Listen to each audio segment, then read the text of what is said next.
What's up, ladies and gentlemen? It's the Resistance. Shout out to everybody in the chat. We got one more hour to 2022. Are you ready? Are you ready? But before we get to 2022, we're going to talk about all the reasons to not trust your motherfucking government all the way up until the year you was born to 2021. We're going to talk about it. Shout out to everybody in the chat. Look, a resistor, Weymouth, UK. My man, how you doing? Thank you for joining me. Resisting level is futile. Scrubzilla. Jose Zelino de Viega. Renetta Williams. The Queen, all the way from Wynn, Arkansas. Appreciate you. Jonathan Nicola, my man, Scrubzilla, Motor City Free Press. Perfect sense. Adam Claus, we got a new member, ladies and gentlemen. Adam Claus, we about to get into this situation. We got some time, so I hope y'all got some time to stick with me. All right. How about a quick commercial real quick?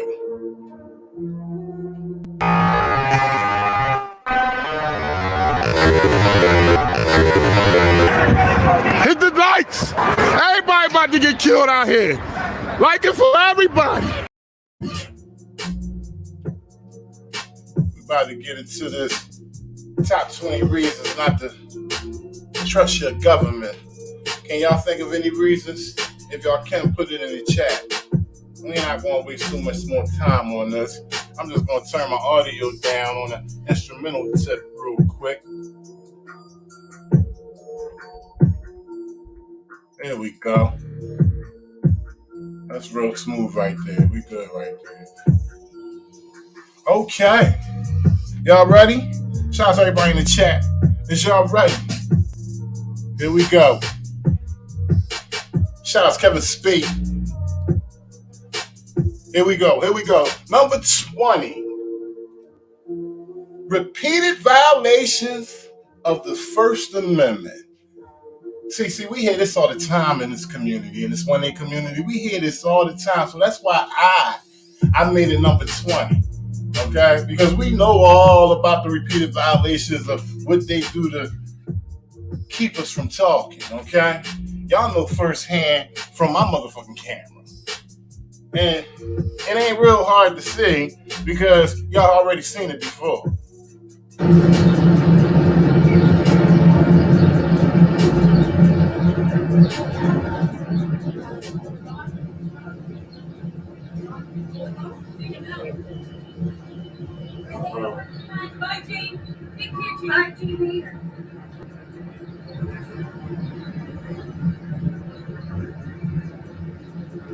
I'm going to continue this silent audit as long as possible, y'all. Let's have Mass General Hospital, ladies and gentlemen. I started off with a silent audit. Very silent. Try not to say nothing to anybody. I was minding my business and I was in public. But you'll hear the guard try to claim that I'm on Mass General Hospital property, which is not true. So the whole point is that he was violating my First Amendment by telling me I had to leave that area to record. Shout out to OKC Cal. The reason why you want me off the property? So we have no filming allowed on our Jewish property. There's an active ambulance ramp right now for patients. We're asking to respect patient privacy. There's also numerous staff members, so if they want to secure what people are filming on that, they have to work. They feel. Yes, sir. Okay, well, their feelings doesn't make me committing a crime. So, however they feel, I'm sorry about that, but I'm here conducting a story. So I'm gonna have to challenge you on that because right now I am on a public sidewalk. Okay, and it's actually a hydrant right there on the y'all. Do you guys own that hydrant right there? Probably not, sir. Yeah. No matter how much I try to show this clown that I'm in public, it's a fire hydrant there. There's a street sign. I haven't even crossed the crosswalk that goes up into their property. I made sure I played it clean because I'm always clean. Okay? But once again, ladies and gentlemen, this is a violation of my First Amendment because I was out there recording and I also got pissed off because he told me that I couldn't record, which led me to protest, okay? Which went into my freedom of speech. As I move along, it gets worse. I got that assholeian in my blood. I mean, what you expect? 407 years in this country, being assholes, I'm a byproduct of it. Call me assholeian. Yo, my man, what's your name, bro? What's your name? Hey, TJ.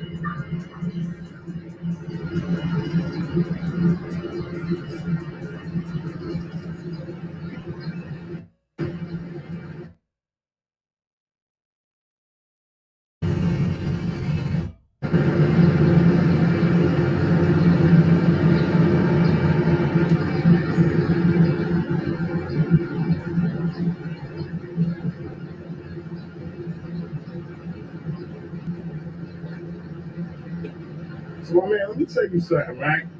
Take this, right? I'm gonna tell you this man to man so you don't be talking about ain't no motherfucking kids around this shit, right? Listen to this. Don't you ever approach a motherfucking private citizen, okay? And tell them what the fuck to do. Especially when you're a fucking security guard. Shut the fuck up. Man, shut the fuck up and listen to what the fuck I'm saying. You can't place me in. I want to see that. Let's go. Let's do it. Let's do it. Let's do it. Man, fuck you. I'm not getting on no fucking ground. I don't have to. I'm on public property. I'm on public. You cannot arrest me. No, you can't. No, you can't. No, you can't.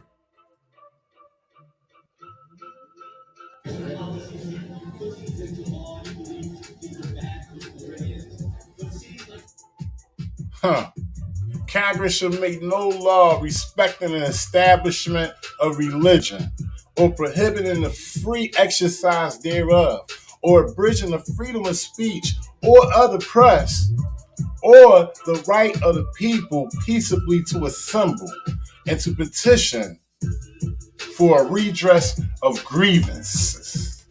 A redress of grievances. That was my freedom of speech that was violated, and that was my freedom of press that was violated, all because I was out there with a camera and they felt as though I shouldn't have been out there. And because I had a problem with them telling me I shouldn't have been out there and I vocalized that thoroughly, is what led to my arrest. Same thing happened in Providence, Rhode Island. And guess what? That case got beat. That case got beat because I did nothing wrong. I did not commit a crime. Let's get into it.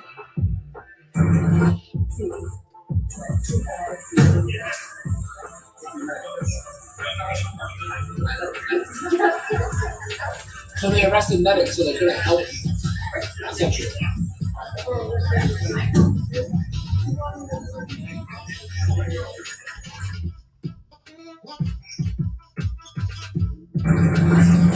Trickle his way all the way down to the bottom. All y'all pieces of shits right now. And I'm telling that to all y'all faces. All of y'all. I'm addressing all of y'all. Especially the piece of shit who threatened to lock me up for not doing anything. Providence, Rhode Island, that case got beat. Y'all go ahead about it. It's all documented. Y'all want to lock me up? It's documented. Federal lawsuit coming y'all way. I dare y'all. September I dare y'all to lock me up. I'm addressing all of y'all.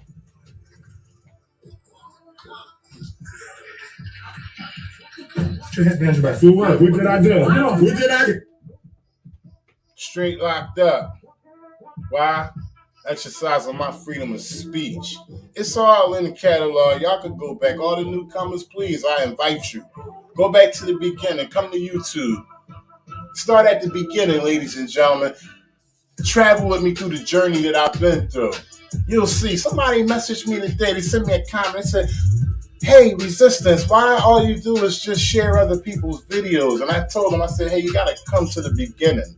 All right, start at YouTube. Start at the beginning and look at about the first 100, 150, 200 videos where I've done this from the muscle. I've done it by myself, where I've approached cops and challenged them with the law. You know, times change, priorities change, and the stakes get bigger. So, everything don't remain the same. Maybe in your time, but not in my time. So, switching it up and doing a different thing is always good for change. But I got bigger priorities, and to answer that question, that's why I'm not out on the streets like that. It is what it is. Okay? Won't say I won't be out there. Won't say I won't be out there and I see something go down with police officers and not record the situation. I'm going to record the situation if it's opportune time. But I feel as though I put myself in the line of fire more than enough times. This is just the back burner right here. All right, ladies and gentlemen, I digress. Let's get back to the countdown. Number 19. Increasing restrictions towards the Second Amendment. Increasing restrictions towards the Second Amendment. Now, this is a little spoiler. I did 3 amendments in this countdown, and I wanted to get all 3 of them out the way on the first, on the first countdowns. So this is where I'm at. I'm at the Second Amendment. Increasing restrictions towards the Second Amendment. After another mass shooting, President Biden now calling to tighten gun law.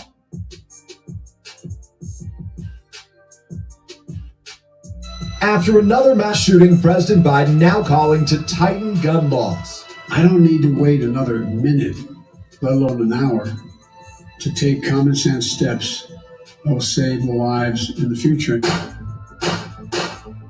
Nullifying unconstitutional federal laws is both legal and it's also the right thing to do. It's clear as day that a lot of the gun laws that are being debated now would totally infringe the Second Amendment. It could be decades before the Supreme Court makes its mind up. It's silly to sit around and wait for something is unconstitutional. It's time to stand up and fight back, and the methods that we need to use are the ones already being used by the left. A message to all you red, hot-blooded, breaded Americans who stand tall and hard on a Second Amendment. This is for you. The more and more time goes by, they are restricting what you can do with your peace. Okay? A well-regulated militia being necessary to the security of a free state, the right of the people to keep and bear arms shall not be infringed. It shall not be infringed. 1987. But this is what they do. Oregon passed a law prohibiting state and local law enforcement from using public resources to arrest or detain people whose only crime was being in the country illegally. Since then, hundreds of other jurisdictions have passed similar laws, becoming what's known as sanctuary cities. There's a new movement among conservative gun rights activists to employ the same strategy. Lawmakers have introduced bills in more than a dozen states that would nullify federal gun control laws. On April 6, Arizona Governor Doug Ducey signed a gun control nullification bill into law. Montana and West Virginia's legislatures have each approved bills that are now awaiting signature or veto from their governor. All these people doing is just sign this shit to restrict what you do to protect you and your family. Check that out. They keep coming down on you. And we ain't talking about criminals, even though we can talk about criminals, because I do believe that no matter what you've done in your past, you should be able to protect you and your family. Self-preservation is the first law of man. But we're going to stick with the law-abiding people, those good Second Amendment people that stick by their side, stand tall, and have all the pride that they have when they bear their arms. I'm talking about these people, these good, wholesome American people. You should see that you shouldn't trust these motherfuckers because they're trying to take the very protection away from you. They want to make you think that they got you. Everything they do, everything that goes on in your life, they'll protect you with. That's what they want you to think.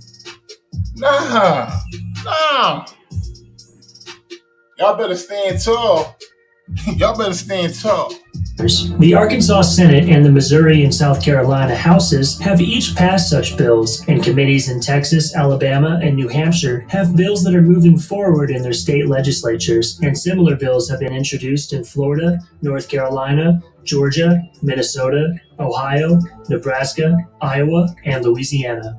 James Madison in Federalist 46, he told us what needs to be done by individuals, cities, and states to defeat federal programs without relying on the federal government to limit itself. He said specifically a refusal to cooperate with officers of the union. This is how you defeat the feds, whether it's an unconstitutional act or if you just don't like the policy. Michael Bolden is the founder. We nullify that federal act. That was from James Madison.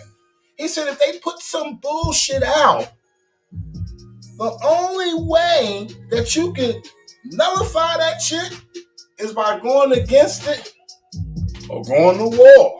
Not doing anything about it, not paying attention to that law that they put out at all, or going to war. James Madison. Well, see, we've been subjected to be obedient. All right, we've been trained to be obedient. And it's been over a course of years. Over a course of years that it took for everybody to be fucking trained to listen to what these motherfuckers say. And this is why we can't trust our motherfucking government.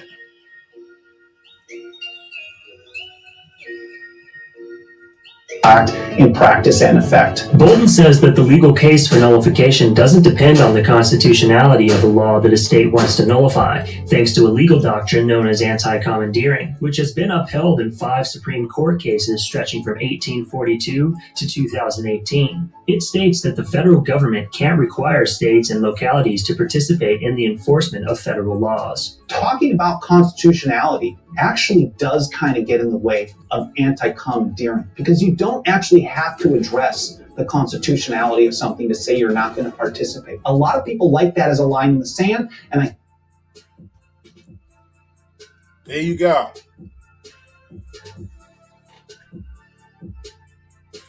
They steady increasing restrictions on gun rights. That's another reason to make you think we shouldn't be trusting this government. We shouldn't be putting everything we got into this government. Shout out to everybody in the chat, man. Resistance level is futile. A teenager in Texas blasted 3 at a convenience store. His dad drove him and the dad been arrested. Right. I'm pretty sure she's referring that to gun rights. Scrubzilla said they're afraid of us, and all who own guns, they know they can never take over unless they suppress the second. There you go. That's what it is right there. Scrubzilla said it best.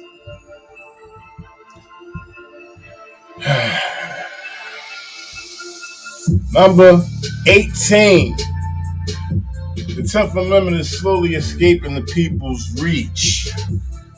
Remember Portland, Oregon? The 10th Amendment is slowly escaping the people's reach. Remember what happened last year? Earlier this year? I think it lasted all the way to earlier this year in Portland, Oregon. This afternoon, a second lawsuit being filed against the federal government over the Trump administration's deployment of federal officers to the streets of Portland. The suit calls it, at the very least, a violation of the 10th Amendment of the Constitution. That lawsuit was filed today by Oregon State Representatives Karen Power and Janelle Bynum, attorneys Sarah Eddy, and others. It wants a permanent restraining order against all the defendants. Those defendants are the U.S. Department of Homeland Security, U.S. Customs and Border Protection, the Federal Protective Service, and the U.S. Marshals Service. More details on that entire lawsuit can be found on Coin.com. And remember this from Trump? And no, y'all can't. Listen, all y'all got to do is do the research yourself. I'm just throwing it back in y'all face. Okay? See, we get caught up in all this Monday Night Football, all the latest music that came out, the movies on Netflix, all this entertainment's even better than going to the theaters now because it's right in your face, right in your home. So we get caught up in all that and we forget the dumb shit that our government be saying to us. Remember Trump said this? Mr. President, following up on that, there are two consortiums of states today, California, Oregon, Washington on the West Coast, northeastern states, totally representing about 100 million people, who said they're going to cooperate and decide when to reopen. Well, they can decide, but what you're trying to no, not at all. Let me just tell you very simple. I'm going to put it very simply.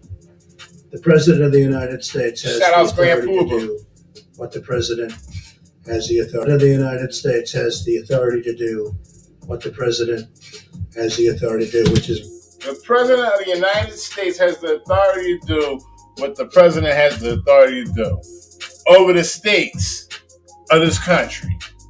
He been lying like a motherfucker, first of all. But second of all, he's trying to make an impression. He's bullying to all the governors, senators, all the people that's, on the local level. Basically saying, I run this shit, y'all gonna go by what I say, which is a lie. But the 10th Amendment is slowly escaping the people's reach. It's very powerful. The President of the United States calls the shots. If we weren't here for the states, you would have had a problem in this country like you've never seen before. We were here to back them up, and we've more than backed them up. We did a job that nobody ever thought was possible. It's a decision for the President of the United States. Now, with that being said, we're going to work with the states because it's very important. You have local governments. They're pinpointed. It's really, you talk about, like a microchip. They're pinpointed. We have local government that hopefully will do a good job.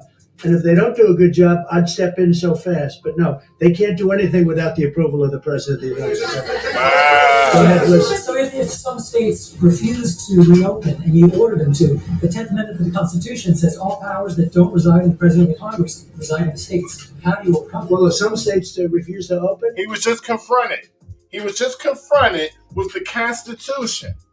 The reporter confronted him with the Constitution. Listen to this shit. Reside in the President of the Congress, reside in the states. How do you overcome that? Well, if some states refuse to open, I would like to see that person run for election.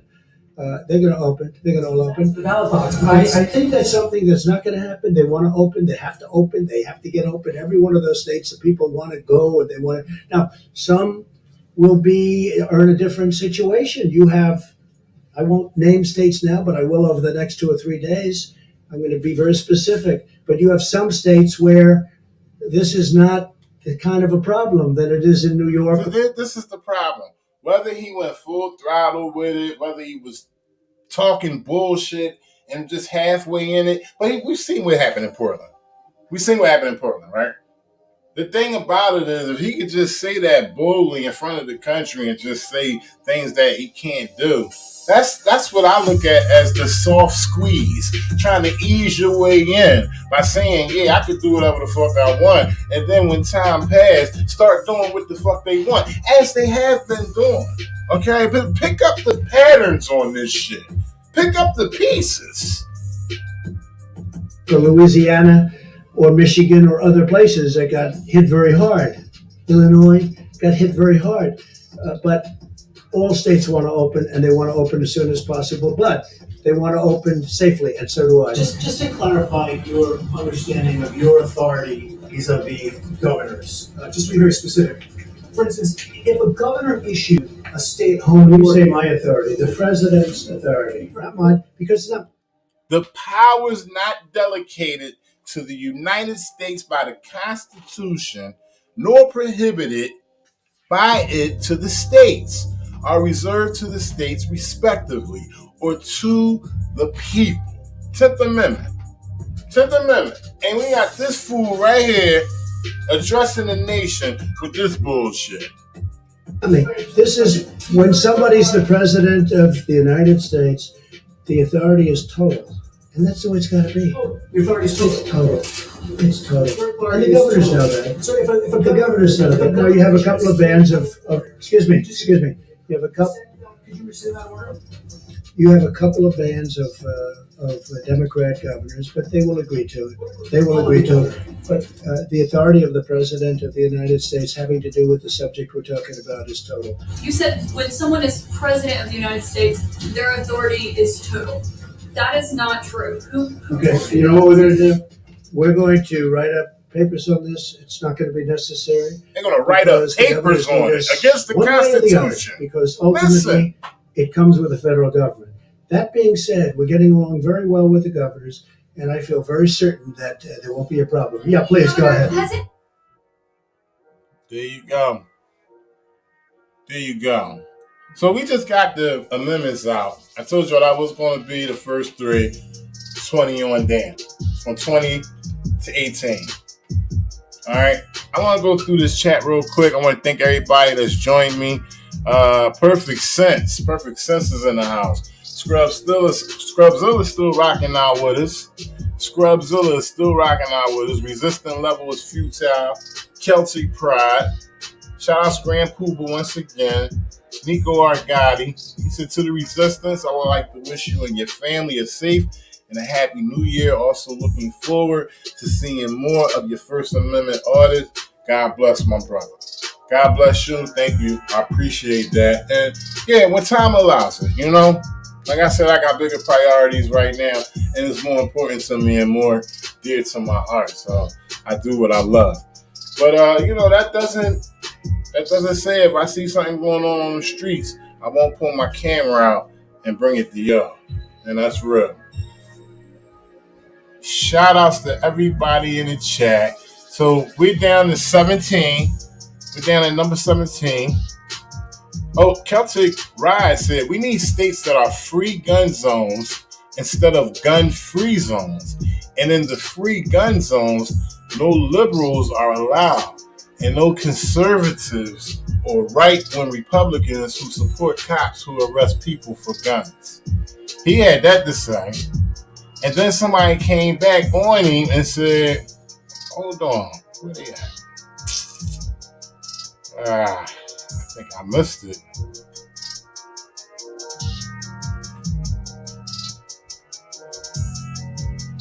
Somebody came back on him and had a response to that. I'm looking for it right now. I lost it though.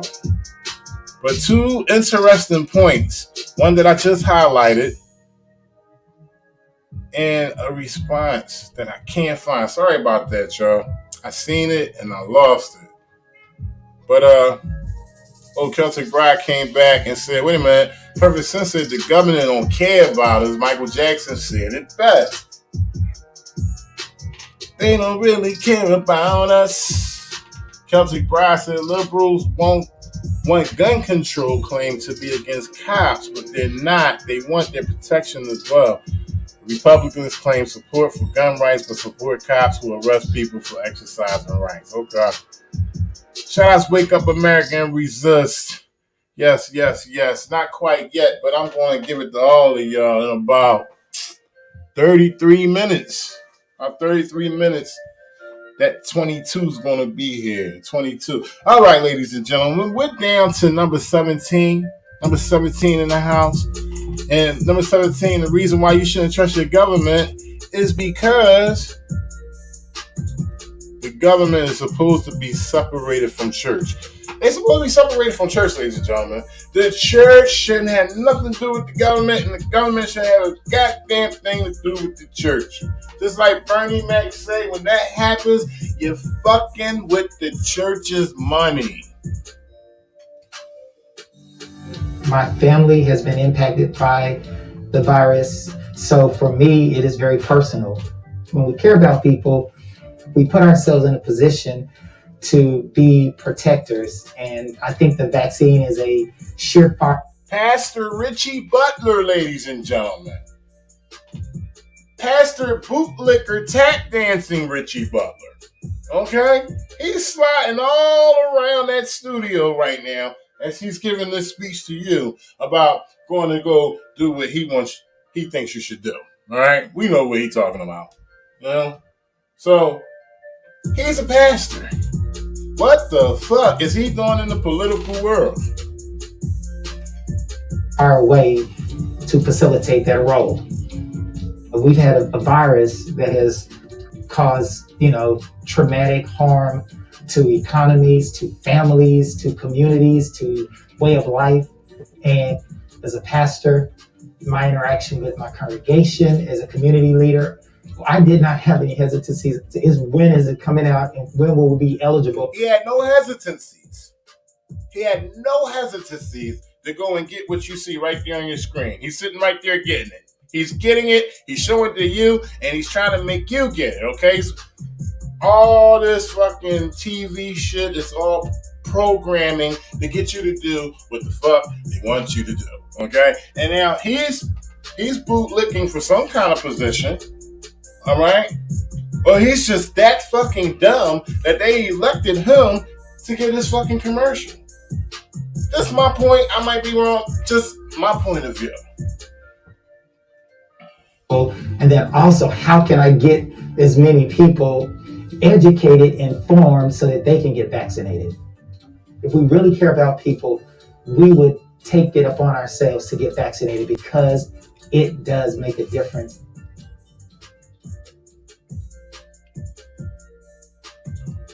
Folks, no vaccine, no worship service. Yeah, that's the message.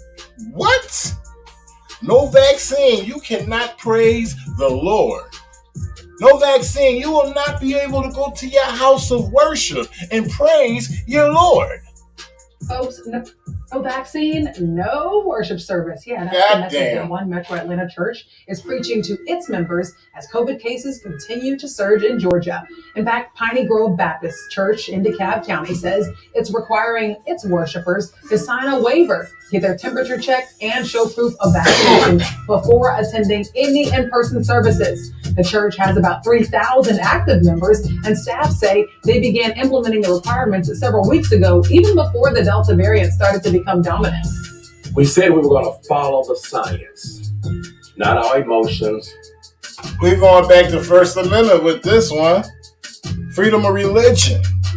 But whatever my religion is, it's a good chance that when I go to that house of worship, they're going to want to see some motherfucking papers. As if I was in Nazi Germany. Walking down a cold-ass fucking road, going towards my house of worship, and some motherfuckers roll up on us asking me where the fuck I'm going. I'm saying I'm going to go praise my Lord. And they say, well, where are your papers? You got to have papers, okay, to have a cup of blood of Jesus.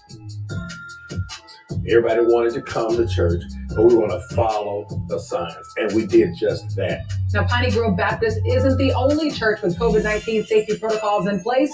Mount Ephraim Baptist in Bankhead is also asking members to show proof of their vaccine status and requiring masks. All the other churches on your screen are either recommending or also requiring masks. Aisha. God damn. What I want to say is thank you for all the work that you have done to provide this vaccine, for not giving up that through the pandemic, trying to be another pastor, a female pastor, pushing the agenda of what she's speaking about. I don't have to say it. You hear it coming out of her motherfucking mouth behind the mask. Open and be loving and just receiving with open arms all the people who are coming.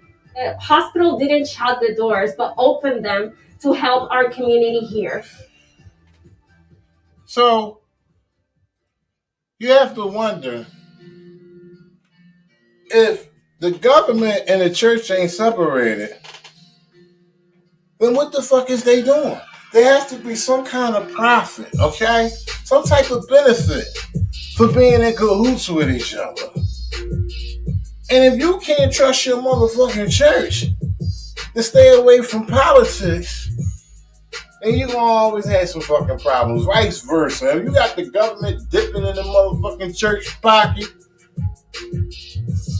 same thing going on. Shout out to everybody in the chat, man. Scrubzilla, if we really were true Americans, we would respect others' choices instead of changing the actual definition of vaccine. Wake up, America, and resist us. This is how I found the Church of the Resistance. Welcome, welcome, welcome. We are all the resistance. Woo, we got about a little less than a half hour to 2022. And I choose to spend it with you. Giving you the top motherfucking reasons to why not trust your government. And we just did number 17. Number 17 was the government is supposed to be separated from church. And we can see that they clearly not. Because they pushing the same motherfucking agenda. Everybody that just came through, don't know too much about the resistance. I appreciate y'all. We go to a quick commercial. It's a very psychological thing that's happening here.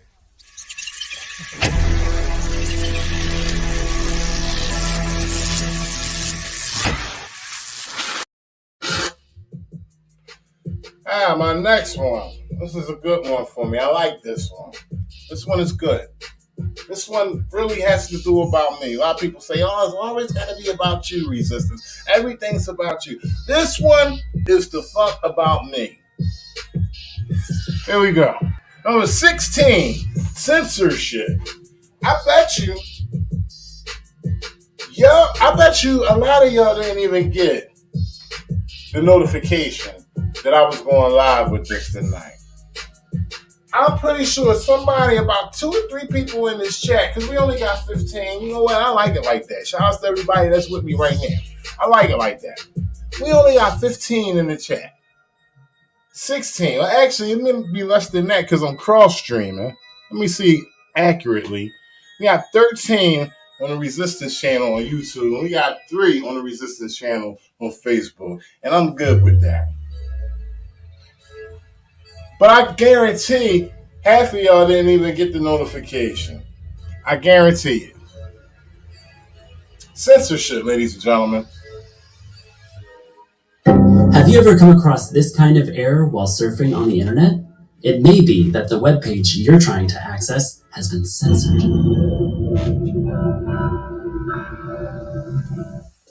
There's no secret that I'm shadow banned, ladies and gentlemen. There's no secret that my notifications don't get out. I've been receiving messages from loyal subscribers that saying, hey, I've been unsubscribed from your channel. And you know why? The real reason is because I don't go where the wind blows. I keep it real.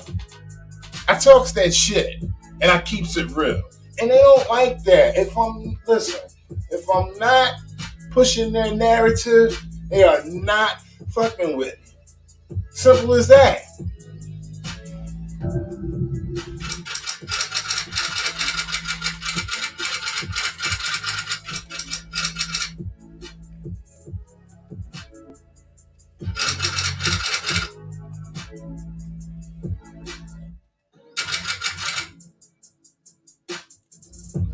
Contrary to popular... The internet is not a public sphere. It is a private sphere that tolerates public speech. Contrary to popular belief, the internet is not as free and open as one might think. All of our activity on the internet passes through the hands of private corporations, and they decide what you can say or see on the internet. But that's bullshit, though. In China, for example, the government actively instructs internet service providers and their content hosts to police their services. They even go as far as handing out internet self-discipline awards to companies that contribute the most to a harmonious and healthy internet development. And this is a ceremony I attended in 2009 where the top 20 websites in China received what's called the Self-Discipline Award. And Robin Li, the CEO of Baidu, was one of those recipients.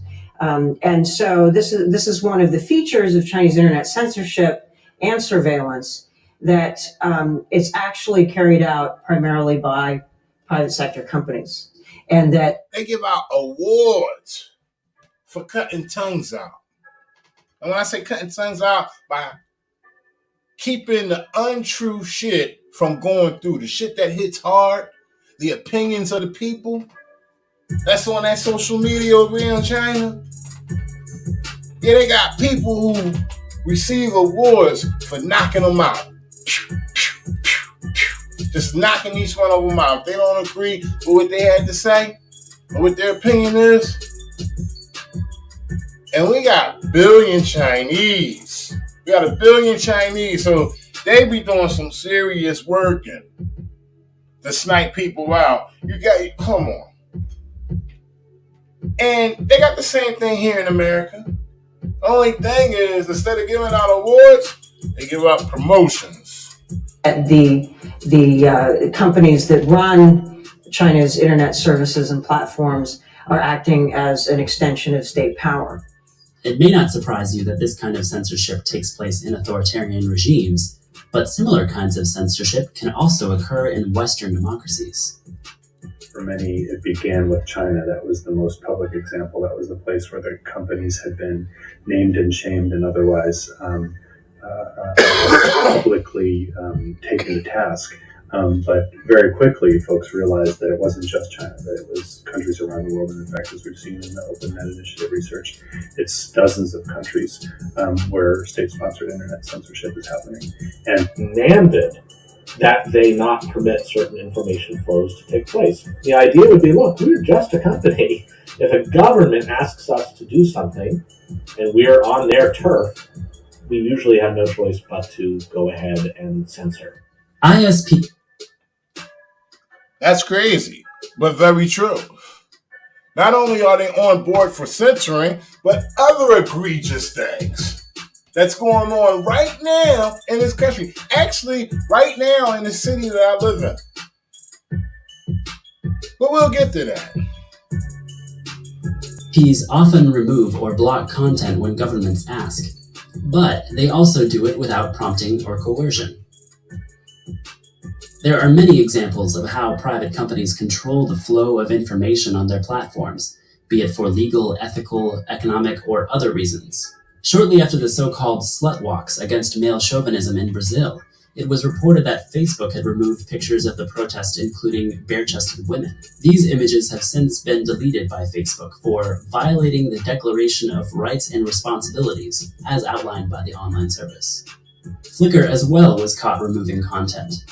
In early 2011, Hossam El Hamalawi discovered that Flickr deleted his uploaded photos of police officers from Egypt's state security force. He later learned that this happened because the pictures were taken by someone else, a violation of the site's community rules. Apple is also known for the severe control they exercise over their App Store. At its launch in 2008, we don't even need to hear about Apple, do we? We already know about Apple, but there we go. Jobs announced that the platform isn't open to every app for a variety of reasons. Will there be limitations? Of course. There are going to be some apps that we're not going to distribute. The ambiguous unforeseen, in particular, gives Apple a free hand to filter as... Shout outs, Wake Up America and Resist. Appreciate the donation, brother. Have a happy new year to you and your family. Shout outs to Wake Up America and Resist, a true loyal resistor. As they see fit. Somebody came up with a baby shaking game on the iPhone and offered it up in the store, and then a bunch of people said shaken baby syndrome is a serious problem. Apple, do the right thing, get rid of it. And Apple got rid of it. And I think that can be pretty dangerous, because now you've got highly risk-averse companies, like on the margin. What do they need this kind of pressure for? And they'll get rid of not just shaken baby, but as happened with Apple, they got rid of an app that was simply a countdown to the end of George W. Bush's presidential term.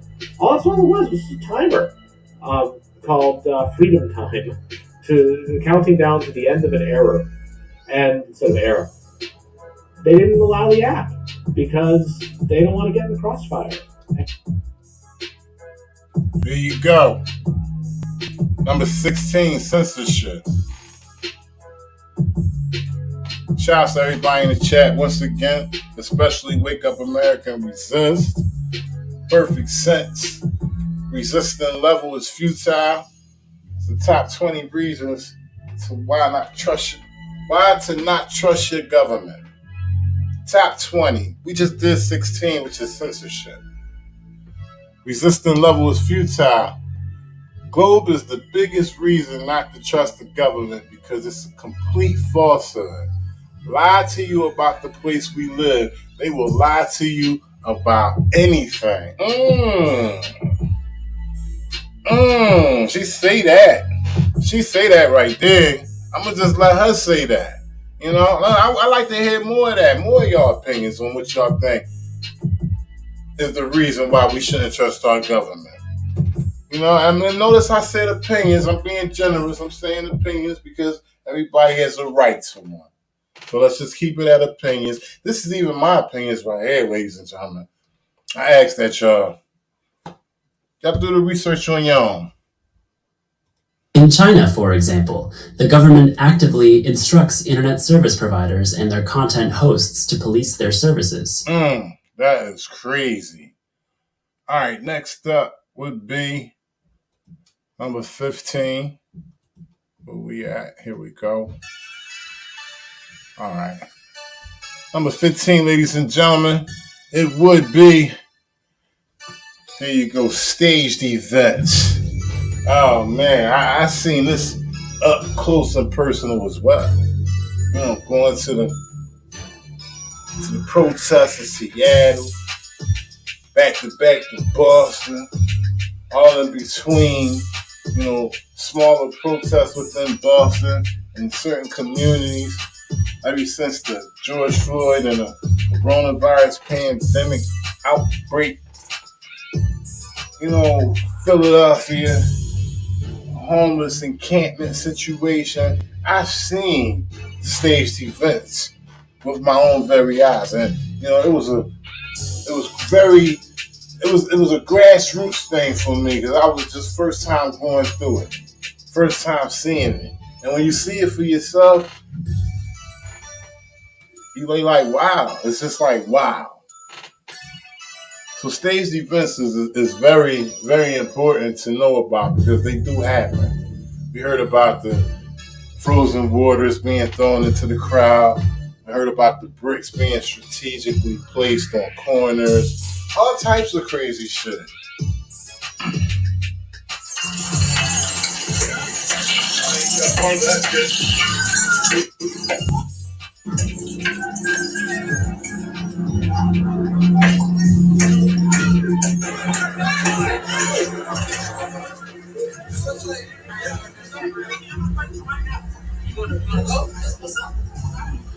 Well, you got people like this at protests, dressing all black, with black umbrellas and certain kinds of tools, and just walking up to establishments and businesses and just knocking the windows out.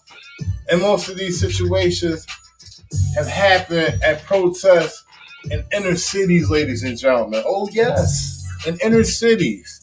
Nah, this didn't happen in, let me see, Dover, Delaware. There wasn't no situations like this happening in Dover, Delaware. You know, state that your most friendliest, famous president right now is from. This ain't happening in Bucks County, Pennsylvania. This ain't happening in Scarsdale, New York. No, this happening in inner cities. Staged events.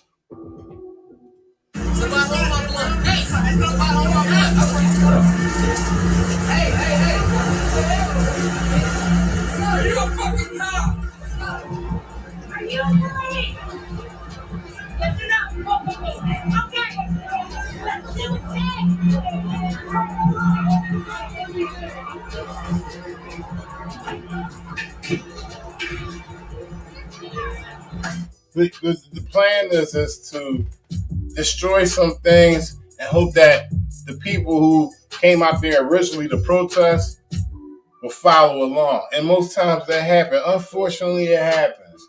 Monkey see, monkey do. But then it gets reported in media and in the papers that, oh, the people from the very place where the protest started from, or where the protest started at, tore down their own situation. And there were massive arrests afterwards. And these were the people who were from these communities where these protests happened at. But they never report and say that these were provocateurs who started the situation. And this was an inside clip right here that a lot of people ain't see. I'm pretty sure my resistors seen this video. But a lot of people really ain't see these videos of how there were provocateurs starting bullshit out there. Shout out to everybody in the chat.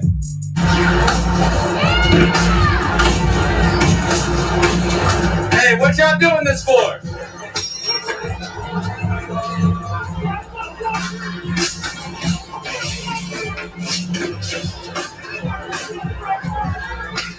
They all look mighty white to me. Only white people doing this fucking shit, man. Scrubzilla said, what do y'all think about victimless crimes and that old man who stole a toolbox and got executed? What y'all think about that?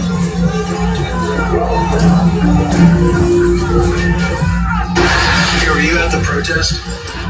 Yes. As a protester? As a protester? As a cop? Journalist. As a journalist. I saw you just getting out of a police truck. That's not a police truck. That's not a police truck? 10 minutes, ladies and gentlemen. 10 minutes. New Year's. Here on the East Coast. I want to give a shout out to everybody on the West Coast. They got to wait like 3 hours. Or a little bit less. Everybody in the Midwest. Shout outs to y'all. But here on the East Coast, we got 10 minutes left to New Year's. And appreciate y'all bringing it in with me. Shout out to Joe Mammy.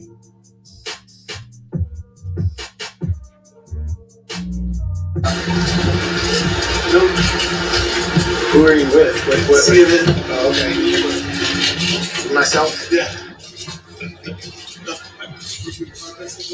Yeah. Pretty good.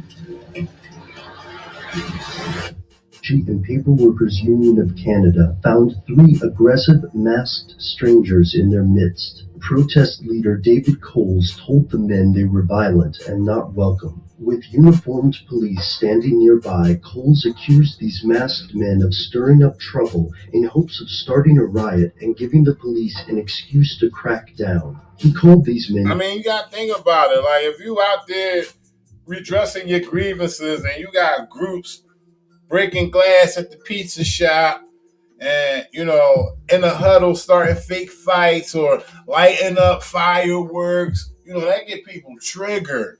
That gets people triggered. You got a lot of Second Amendment people that be out there. And, you know, they understand. What is these fireworks being lit for? Seems like some shit's about to go down, and it makes them want to pull their shot. This can cause, you know, mass disruption. Shout outs Breaking the Floor. He says for 2022, we should forgive all cops. Nah, fuck that. I know that's right. All right, let's move on. Number 15 was staged events. We got 8 minutes on the East Coast to 2022. Happy New Year's to all of you. Agent Police truck? Nope. Number 14, political organizations. The Clinton Foundation. Clinton Foundation received a lot of donations, millions upon millions of donations. Supposed to do shit down in Haiti. You know, quiet as kept. They didn't do a motherfucking thing. Right? It's got a whole lot of shit surrounding this Clinton Foundation that it ain't even funny. The Clinton Foundation aims to fix the world's big problems, but has caused serious ones for Hillary Clinton on the campaign trail. The Clintons with the foundation, it's a disgusting situation. Do I have a problem when a sitting Secretary of State and a foundation run by her husband collects many millions of dollars from foreign governments? Yeah, do I have a problem with that? Yeah. During her 4 years as Secretary of State, donors poured more than $476 million into the Clinton Foundation. The temptation for that to become a vehicle for influence peddling is enormous. Conservative author Peter Schweitzer argues some foundation backers received favorable treatment while she was the nation's top diplomat, but there's no proof. I don't have an email or a taped conversation where somebody says, if you do this, we will give you that. I would say that is a ridiculous standard. You kind of need a smoking gun if you're going to accuse someone of illegal activity, no? I don't accuse them of illegal activity. What I say in the book very clearly is there's a troubling pattern of behavior, and this demands investigation by people that have subpoena power. The Clinton campaign rejects Schweitzer as a Republican operative, But back in 2009, these issues surfaced before Hillary became Secretary of State. The Clinton Foundation exists as a temptation for any foreign entity or government that believes it could curry favor through a donation. That's why President Obama required the foundation to publicly release its funding sources and flag any foreign donations for State Department review. But that didn't happen on at least one occasion. Were there, one or two instances that slipped through the cracks? Yes, but was the overwhelming amount of anything that anybody gave the foundation disclosed? Absolutely. She is a motherfucker. I'm gonna keep it real with y'all. Hillary Clinton is a motherfucker.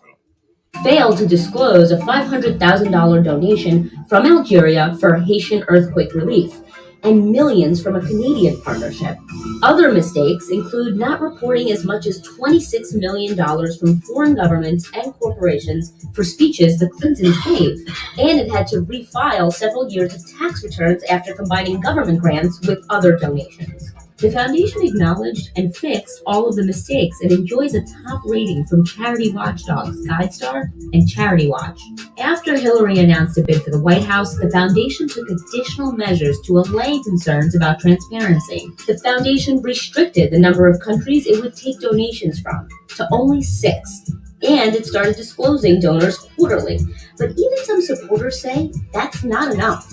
I think it would be important for her to make clear right now that if she's president, that the foundation will not take money from any foreign interests and will not take money from anybody, whether it's an individual or a company that does business with the United States government or plans to do business with the United States government. Does that make them viable to operate as a foundation anymore? The answer is it might not make the foundation viable, but if you want to be president of the United States, there are just certain things that your family cannot do. That's the price of seeking the presidency. Christina Alessi, CNN, New York. Number 14, ladies and gentlemen. That was number 14, political organizations. The Clinton Foundation. Do your research. It's a lot of shit. A lot of scandals within that foundation. Okay, we could be about 2 hours talking about that shit. Number 14 is a skim through. Real fast.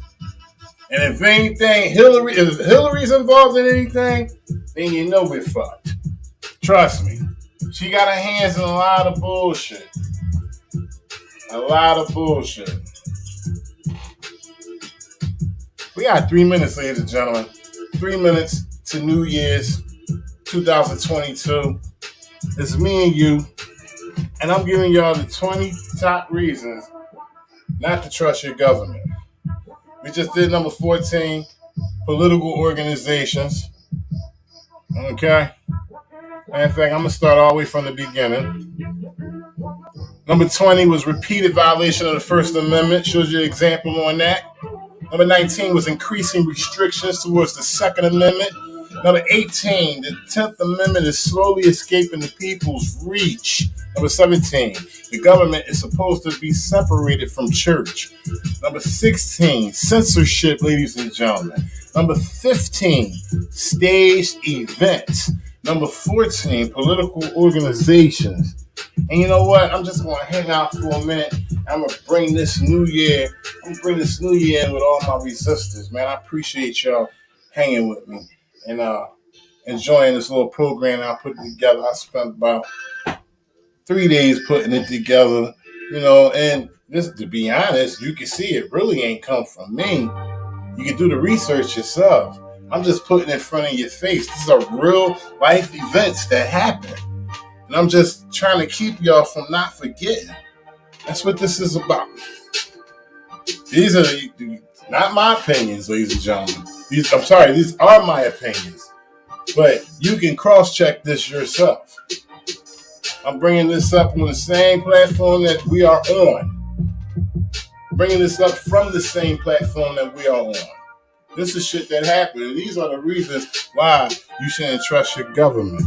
All right, I want to give a special shout out to everybody. Got maybe a minute left to New Year's Eve. I'm going to bring that in with y'all.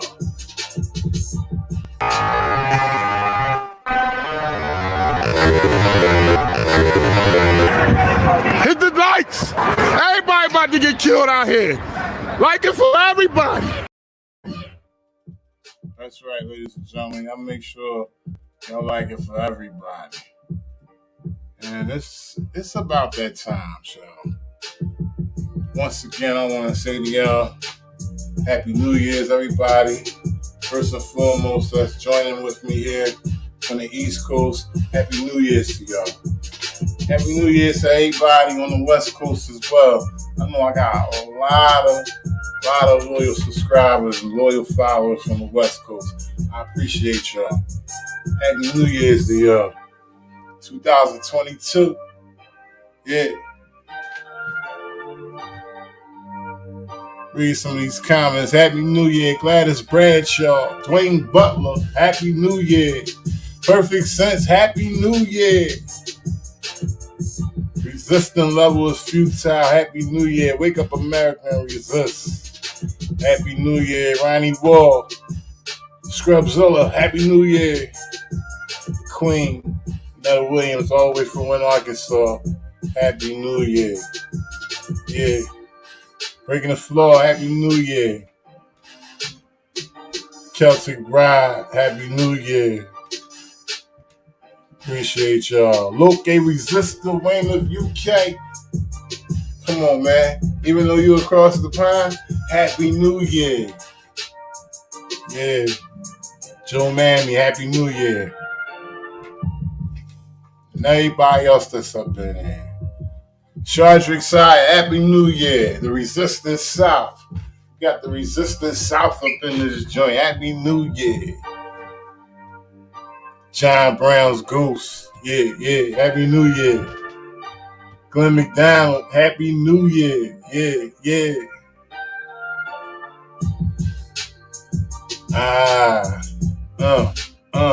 Happy New Year.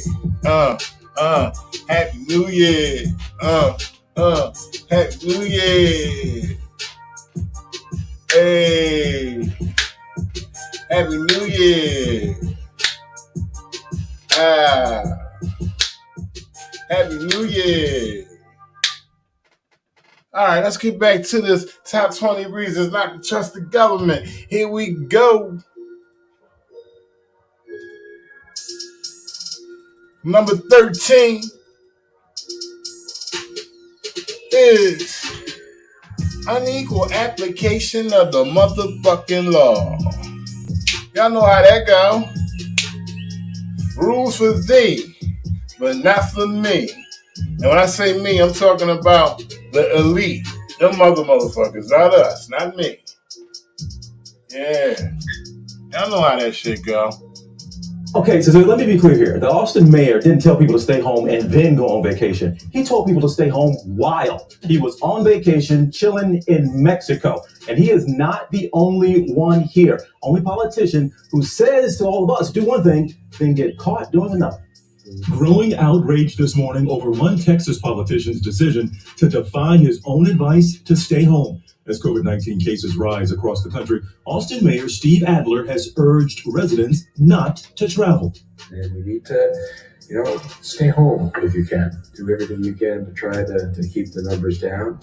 This is not the time to relax. Turns out he sent that message, not from home, but while vacationing with his family in Cabo.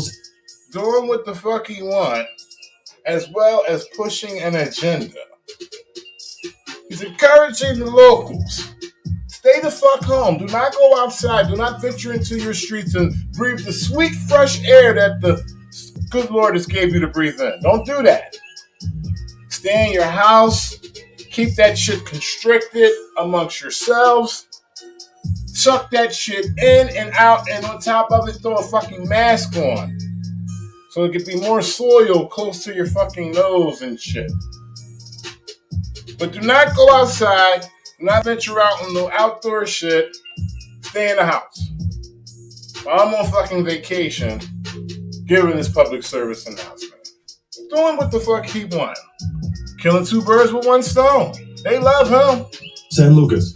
Maybe get a small turkey this year and celebrate with just those you live with. Maybe next year we can all be together again. I know this is hard. I know you hate this. I hate this. And this morning, Denver Mayor Michael Hancock is waking up in a different state with his family after, like you just heard, repeatedly telling all the people in the city to stay home this holiday. So on Friday, Mayor Hancock practically begged people of Denver to stay home. Yesterday morning, he tweeted out another reminder. The same morning, he got on a plane to Mississippi to see his wife and daughter. To be clear, the French Laundry does appear to have been following state guidance for restaurants in Napa County at the time, but the governor has been preaching something different in public. He's been asking Californians not to...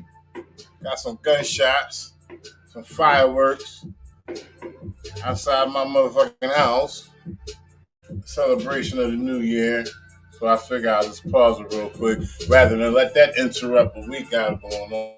Happy New Year, everybody in the chat. I appreciate y'all.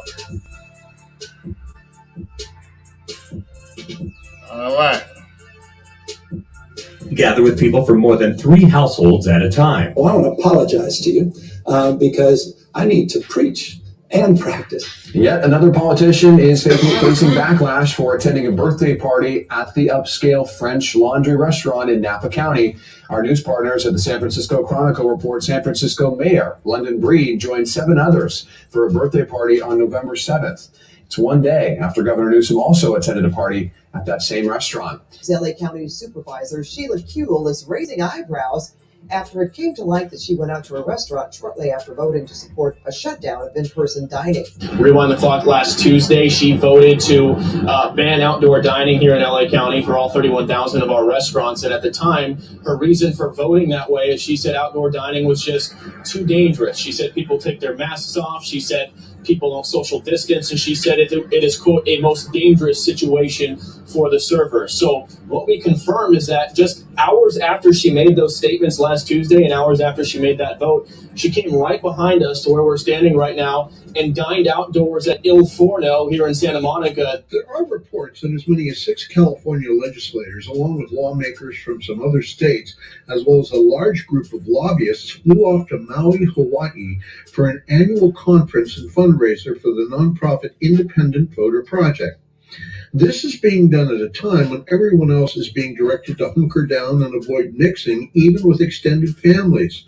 What does that tell you? What does that tell you?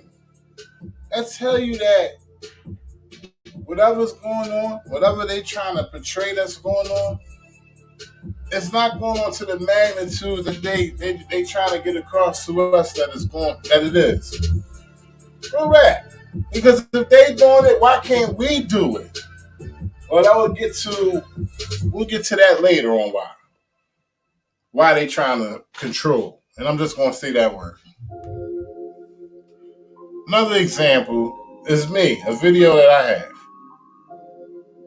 of a police officer who is out in the public issuing tickets to so-called illegal parking while he's parked on a pavement or a sidewalk himself, ladies and gentlemen. Number 13, again, unequal application of the law.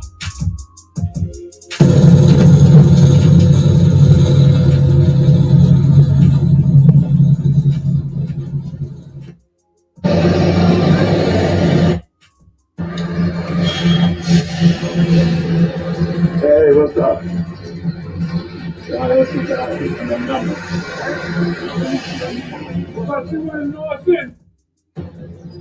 It's the documentation and exposure.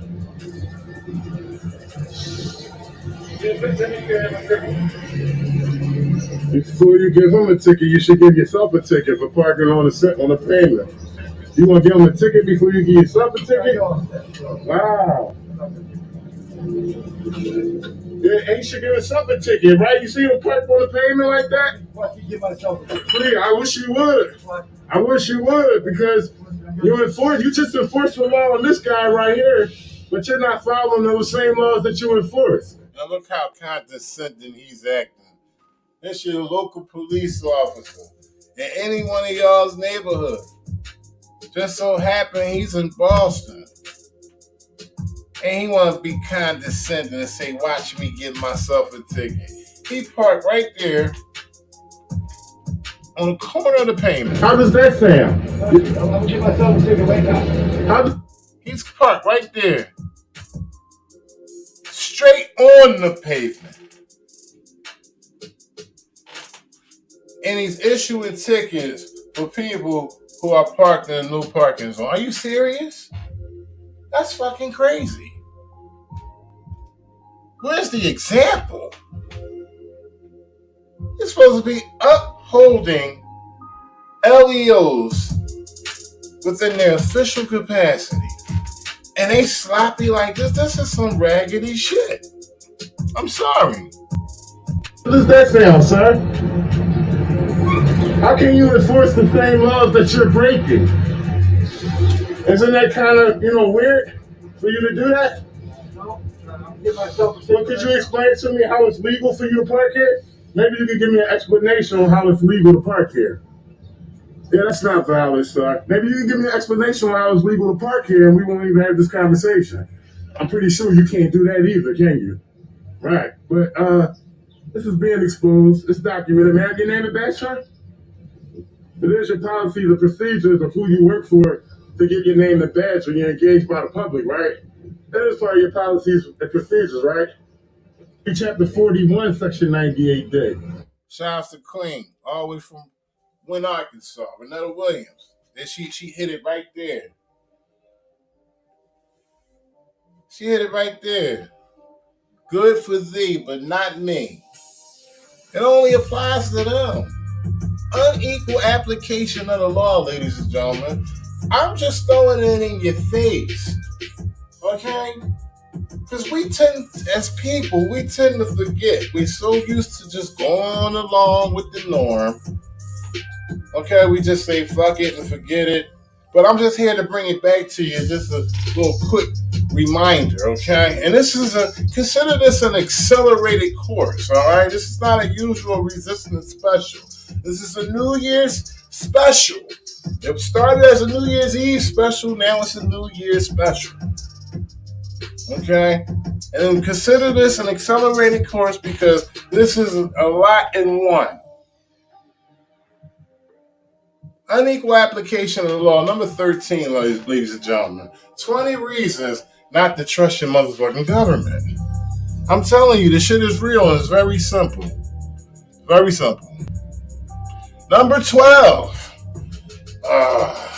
Number 12.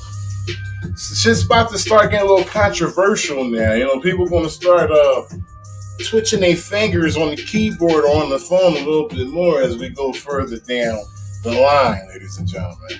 Okay, and I love that it's small. I ain't got to deal with a whole bunch of people. I can read the chat. I appreciate y'all. Number 12. Fake news. Goddamn. Fake news can be dangerous. It can really be dangerous because what's the point of fake news? To have you thinking the way the fuck they want you to think. And why do they want you to think a certain way? So you can remain asleep and they can keep doing the dumb shit that they doing. Gangbusters are great Gangbusters are great right? Which is why we constantly have the death toll on the side. Let's make it higher. Like, why isn't it high enough today? Like, it would make our point better if it was higher. Fear. Like, fear really fear is an application too. If it bleeds, it leads. Yeah. If it bleeds, it leads. Yeah. No one ever says those things out loud, but it's obvious. They're actually CNN director admitting on camera. He ain't know the camera was on him, but it was on his ass. On camera that they spiked up numbers because they could. They spiked up the numbers of corona, of people who caught corona, what the numbers were in the country. And they spiked them up like a motherfucker. And they got this. Can you trust these motherfuckers after they do some shit like this? Come on, man. And we all know that media is connected to the government. every day. Because I'd even look at it and be like, let's make it higher. Like, why isn't it high enough, today? Like, it would make our point better if it was higher. And I'm like, what am I rallying for?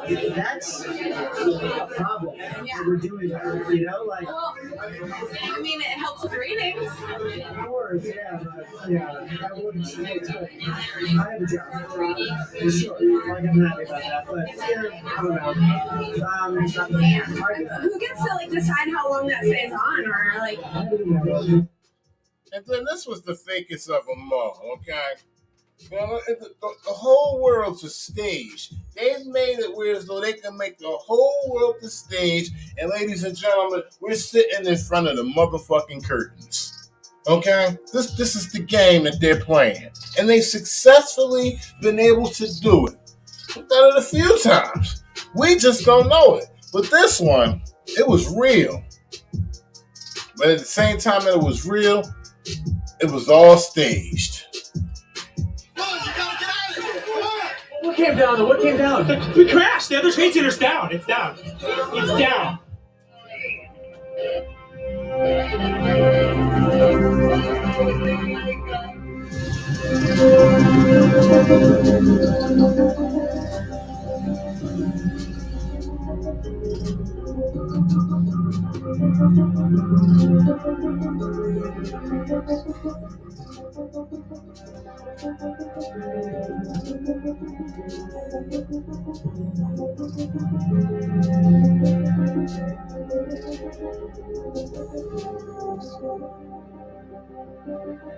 Believe what you may, ladies and gentlemen.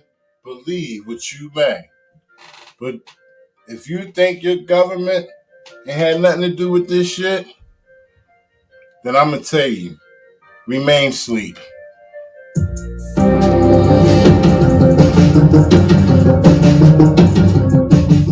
We're back at 8:30 on this Tuesday morning. It's the 11th day of September, the year 2001. It is such a pretty morning, isn't it? Perfect fall morning. Although it's not fall yet. A lot of motherfuckers don't remember when Al Roker was fat. That's when Al Roker was fat, rotund like a motherfucker.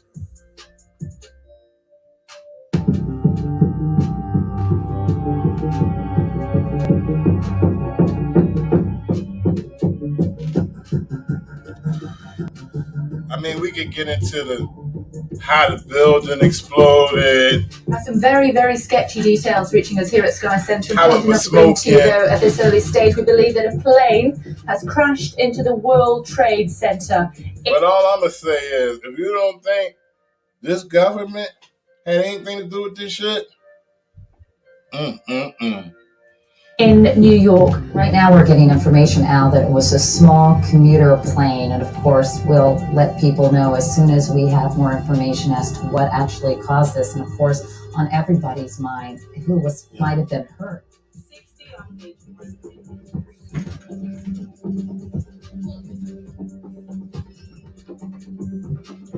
just so happened this motherfucker was on TV. Well, the COVID, I don't give a fuck if you the president or not. Yeah, we know the president does, public, press meetings and stuff. But here's the thing. The most serious time that this nation is going through, and he's already on TV, and he receives the news. Just conveniently receives the news.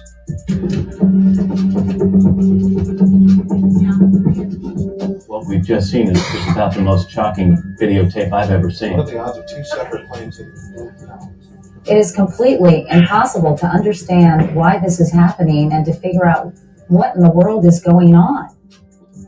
Shout out, Stop Resisting Justice. Says, hey, everybody, not New Year's yet where she at, but drinking like it is. Shout out to Stop Resisting Justice. Do your thing.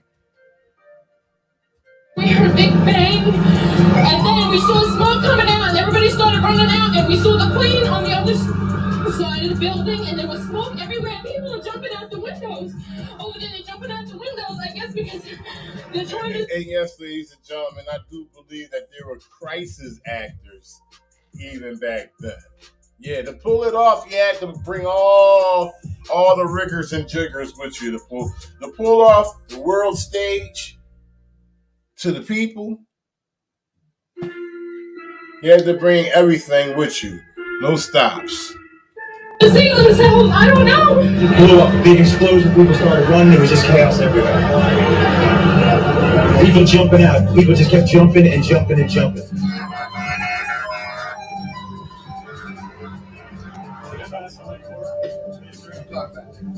Thank you all. And now you have to move from talk about a possible accident to talk about something deliberate. Let's go to President Bush right now. 2 airplanes have crashed into the World Trade Center in an apparent terrorist attack on our country. I have spoken to the Vice President, to the Governor of New York, to the Director of the FBI, and have ordered that the full resources of the federal government go to help the victims and their families, and to conduct a full-scale investigation to hunt down and to find those folks who committed this act. Fake news, ladies and gentlemen. I got all types of shit flying over my roof. It sounds like it's fucking Beirut over this motherfucker. I'm not even going to look out my window. That would be drawing attention. I'm going to continue with this fucking live stream. Number 12, fake news, ladies and gentlemen. Listen, shit is popping off. Fake news. Next up, we have. Woo! This one was so hot that I just put this together a few hours. Wow. I just put this together a few hours ago, and look what happened. This is number 11. They already didn't put out the notification, ladies and gentlemen. See, this is a reason why you shouldn't trust your government, okay? So they talked all that shit that, this is a private sphere, and they just allow public shit to go down. But when it comes to the agenda that they pushing, they put that out there all day. That's in the public sphere. But because it goes their way is why they put it out there. But when it comes time for me, just a little old person, trying to get some information out to the people, this is what they do. This was number 11. And as you can see, it says video unavailable.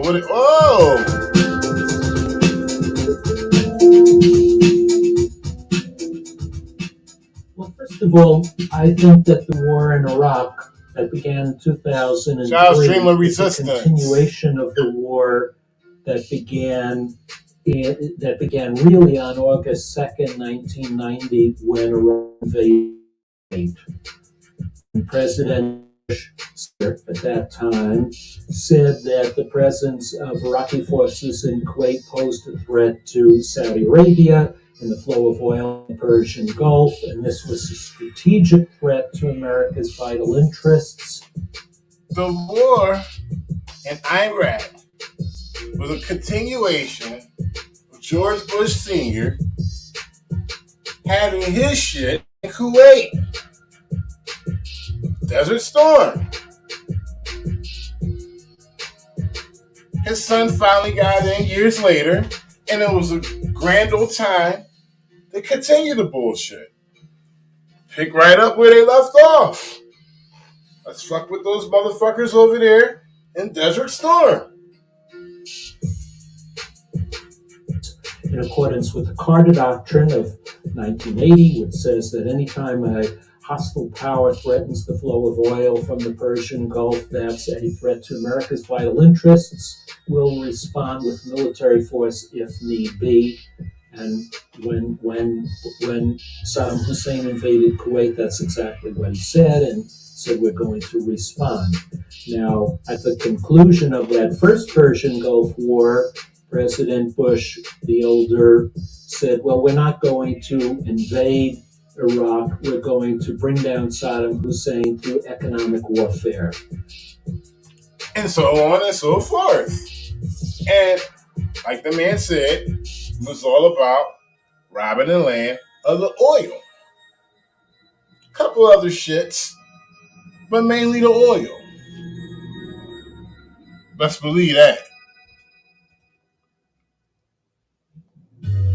All right. Number 11, we just went over. The war in Iraq. 11th reason not to trust your government. Stealing, thieving motherfuckers. Next, we got number 10, ladies and gentlemen. Number 10. Surveillance organizations. NSA, FISA. Thank you very much, Madam Chair. Director Brennan, first of all, congratulations. I appreciated the chance to talk about a number of issues with you previously, and I'm going to be asking you some additional questions about drones and targeted killings in the days ahead. But for today, my congratulations. Director Clapper, I want to ask you about what I asked you about a year ago, and that was the matter of surveillance and particularly what the rules are that Shout outs to Dreaming Resistance. She definitely hit something on the head, but certain things I just won't talk about. Because I don't mention it doesn't mean that it's not true. I just try to do the surface because I'm a hair away from being lost of the channel, ladies and gentlemen. Oh, best believe. And it's not because it's being forced upon me. It's because I choose to speak freely. I choose to speak freely. There's no filter on this tongue. I've told you many times before that I talk about the shit that can get you killed. And it's true. But I choose to not have a filter and I choose to speak freely. So this is why I go on and receive the punishment that I receive. But I just keep on pushing, ladies and gentlemen. But shout out to Dreaming Resistance for making that comment. Thank you. It's very correct. And that's all I'm going to say. intelligence agency would have to follow in order to electronically track the movements and locations of an American inside the United States.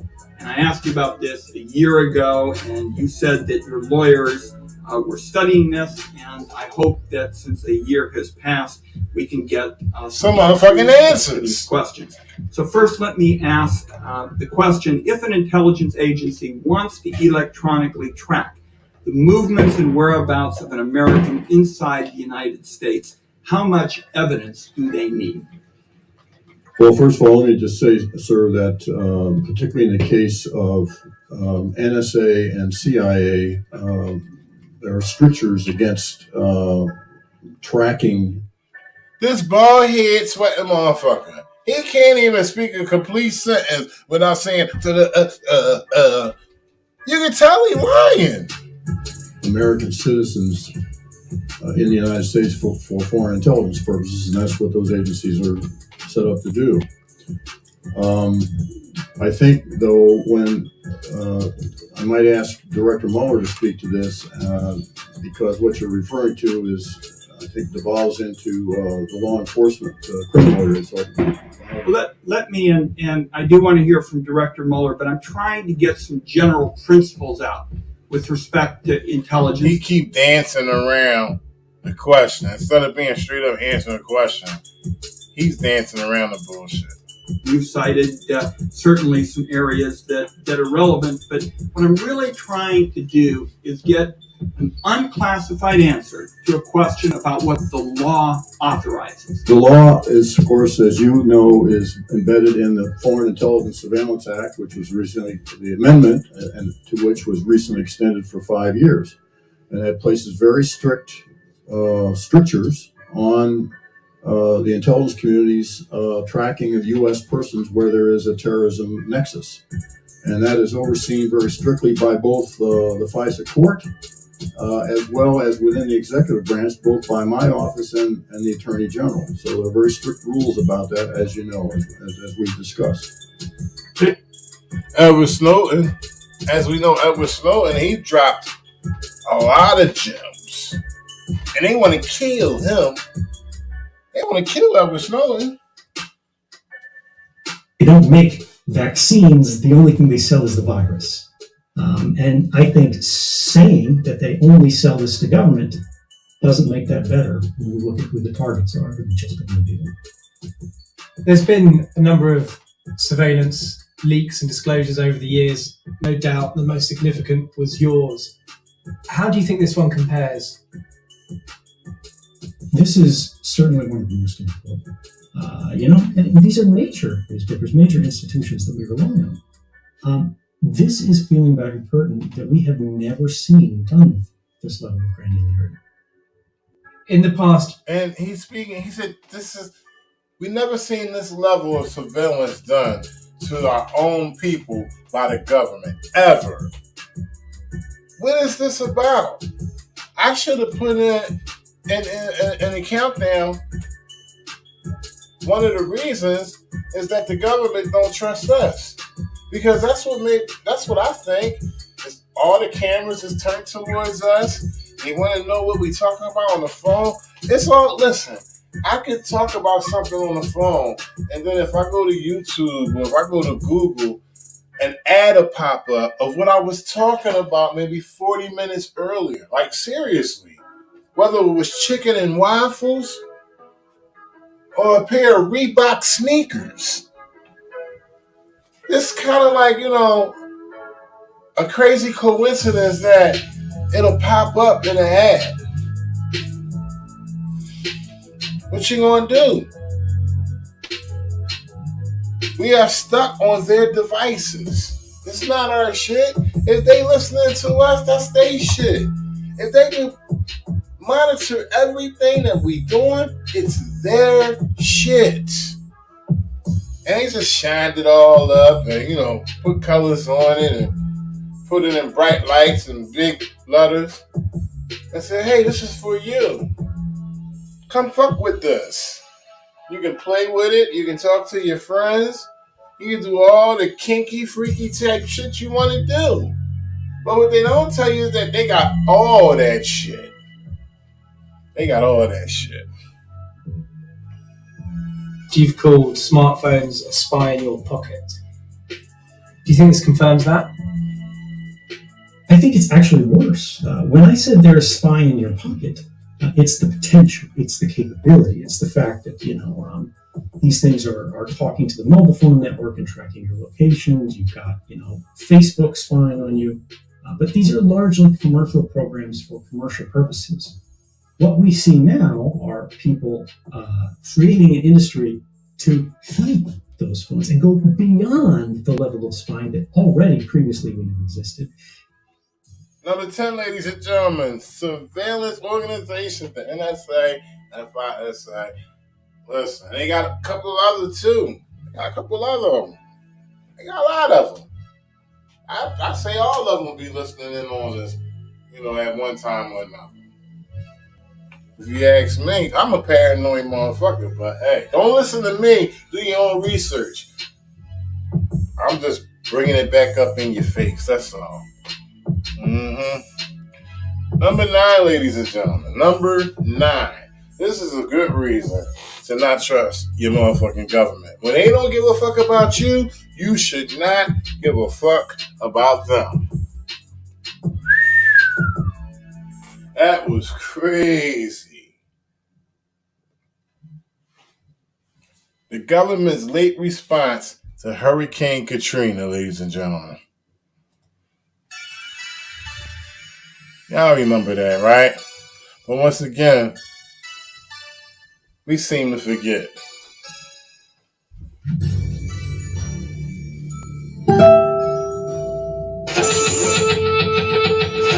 Early Sunday morning, Katrina had built into a dangerous Category 5 hurricane barreling towards New Orleans.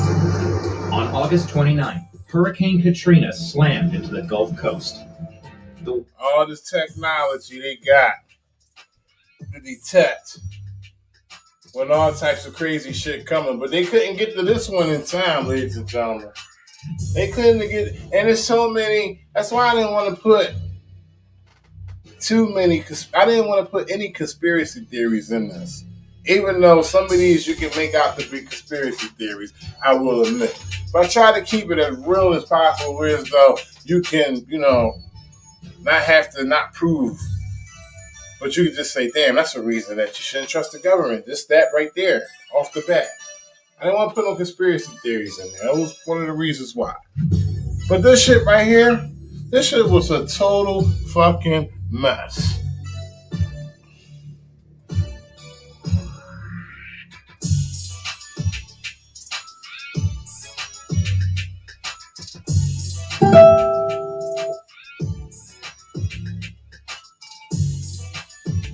Being corrupt and unable to be trusted with large sums of money. And when I heard that public accusation, I made a decision that this was going to be the most honest program that the federal government had ever witnessed. To take on the huge task of distributing all the grant money to homeowners, Blanco's administration hired ICF International, a private contractor based in Virginia. But soon, things began to go wrong. You call to recovery, they give you number to call and call and call and call. Nothing. When the Road Home program started, frankly, it was a huge mess. Walter Thomas says he found every document, filed every form the Road Home asked for to help him rebuild. 6 months later, he finally got a call back. News media just told a story after story of the Road Home program. Overall, just not. Quiet as kept. People still haven't recovered from it. There's still people who haven't recovered from that. It's real bad. You know, people went through a whole lot after that. A lot of people went through years and years of homelessness, drug abuse, you name it. People didn't get helped out in this situation, man. It was a sad, sad situation. Allowing recovery to happen. Applicants found themselves swimming in red tape. The anti-fraud measures required fingerprints and lots of documents, which seemed unfair to those who had lost everything. ICF had no experience managing a program the size of the Road Home. Many applicants reported having to wait months for their appointments because the company was understaffed, and errors ICF made in calculating grants caused even more delays. I never dreamed it would take as long as it did. Their name was synonymous with mismanagement, really cruel treatment of applicants, disdain, incompetence. ICF said it was doing everything it could, as it built a huge infrastructure from scratch. But critics also faulted Blanco's administration for not initially setting a timetable by which the company had to deliver a certain number of grants. Hurricane Katrina victims storming the Louisiana state capitol saying, "Show us the money."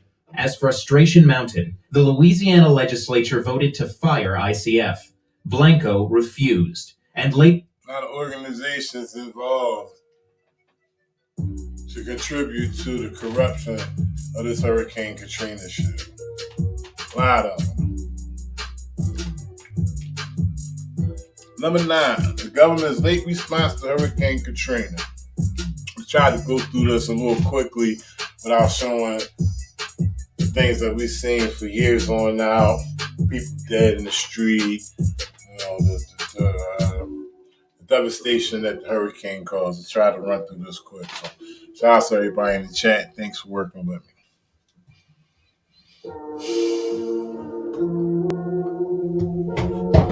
All right, moving along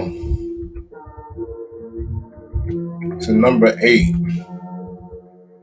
1 second. Number 8, ladies and gentlemen.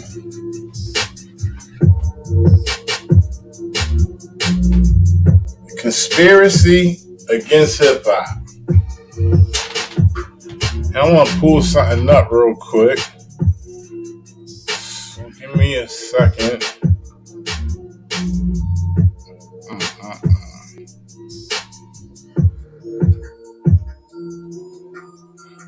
You hold on for 1 second. I'm going to pull something up. Pretty sure I have it here, and I do. Okay.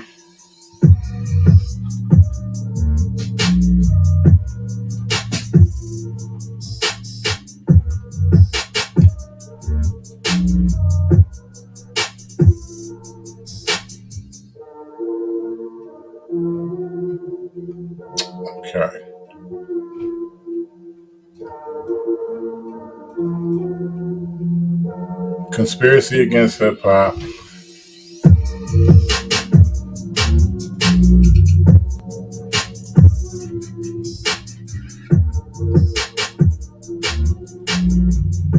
Music is frequency programming.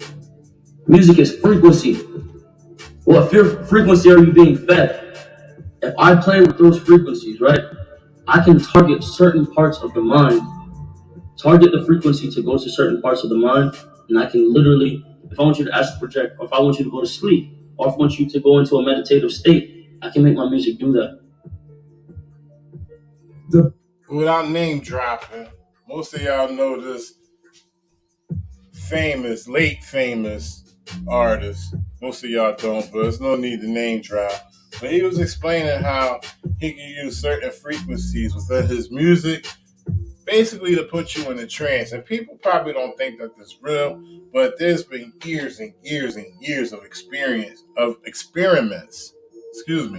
been years and years of experiments on music and how music affects the human body, even more the human mind. So they've understood that the drum can have the human body, go into a trance. Bass is very attractive to the human mind. All types of frequencies within that. Okay, so they know that music can have you stuck, right? And along with drugs that they push into the country, which we'll get into later on, and alcohol, all that combination, that causes you, and most people, to do things that'll get them sucked into the government's, should I say, web, right? We get a product of mass incarceration, or a product of sex trafficking, all types of shit. Basically, you're just revenue to them, right? Your social security number is your account number. Best believe that. They just trying to see how much money they can make off you as long as you're on this fucking earth. But I digress. Conspiracy Against Hip Hop is number 8. And Conspiracy Against Hip Hop was how the music shifted within a period of 89 to 1992. Okay? Well, to those who don't know, hip hop wasn't all about sex, money, and drugs. There was a very, very happy side, a very conscious side to hip hop. You understand what I'm saying? You had groups like Public Enemy, De La Soul, X-Clan, Poor Righteous Teachers, okay? That was speaking truth and trying to spread a message. And then all of a sudden, within like an 18-month time period, the shit just changed into murder, sex, money, and drugs. And this is also around the time where there was a lot of drugs being filtered through the country in mass amounts, directed to a certain demographic.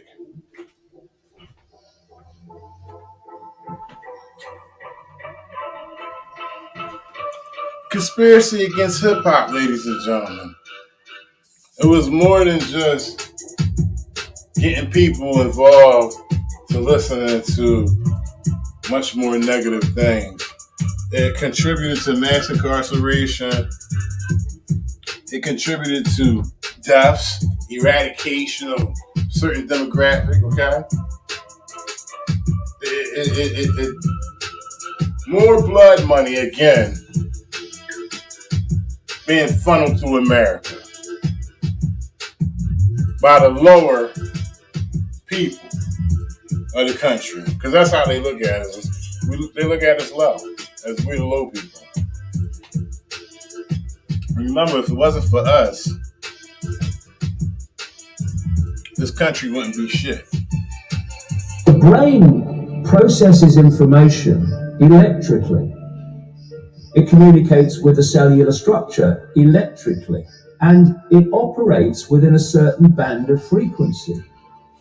If you can broadcast frequencies carrying information, this technology has long been known, carrying information and perceptions within the frequency that the brain decodes information, the brain will decode those frequencies and will have those perceptions. You can externally influence people's perceptions externally by broadcasting these frequencies that we interact with, because we are antenna. They found out it's all in the frequencies. They've been knew it. We just didn't know it. And with a shot of your favorite shit to go along with it, can have you doing some fucked up things. I mean, just help them out one way or the other. Number 8, the conspiracy against hip-hop, ladies and gentlemen. I had something pulled up on there. And, you know, it's a long list. This is my first time doing a presentation like this with y'all, and it disappeared. It was a letter I was going to read to y'all. Hopefully, I can deal with that one day in a single live stream. So, shouts to everybody in the chat. I appreciate y'all rocking out with me. We just did number 8, ladies and gentlemen, of the 20 reasons to not trust the government. And that was number 8, the conspiracy against hip-hop. Let's move along. Number 7, population control. Population control. Who believes there's population control? Let's see. If we could provide. The latest video in a sustained effort to undermine support for Planned Parenthood reprises the dramatic effects that have helped the Center for Medical Progress stoke the growing controversy. Edited undercover video. Planned Parenthood.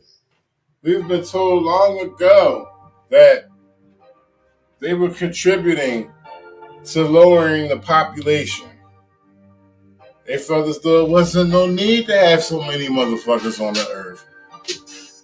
And they realized that more motherfuckers on the earth is going to take away from them. So they came up with this idea, let's abort mass babies.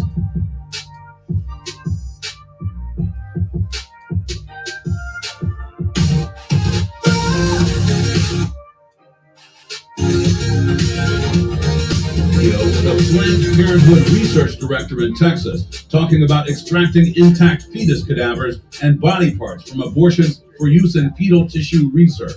So that anything that we integrate into that procedure without having you cover the procedural costs is going to be higher. Right. So anything about higher gestational age, there's more opportunity for complication. Interspersed with talk about budgets and money. If we alter our process and we are able to obtain intact fetal cadavers, then we can make it part of the budget that any dissection. Evil motherfuckers talking about snatching fetuses to do whatever they want to do with them. I mean, it's talk about they putting it in the food, they putting it in medicine. And I choose not to go that deep because that could lead to a certain place that a lot of us might not want to go to. Okay, I just try to keep it level, try to keep it a little basic, throw my little oomph in there, you know what I'm saying? But, yeah, it's evil to me. What are you doing with that shit? And why is all these places mostly centered in the urban community? People of color. They're always targeting people of color for their organs, all types of shit.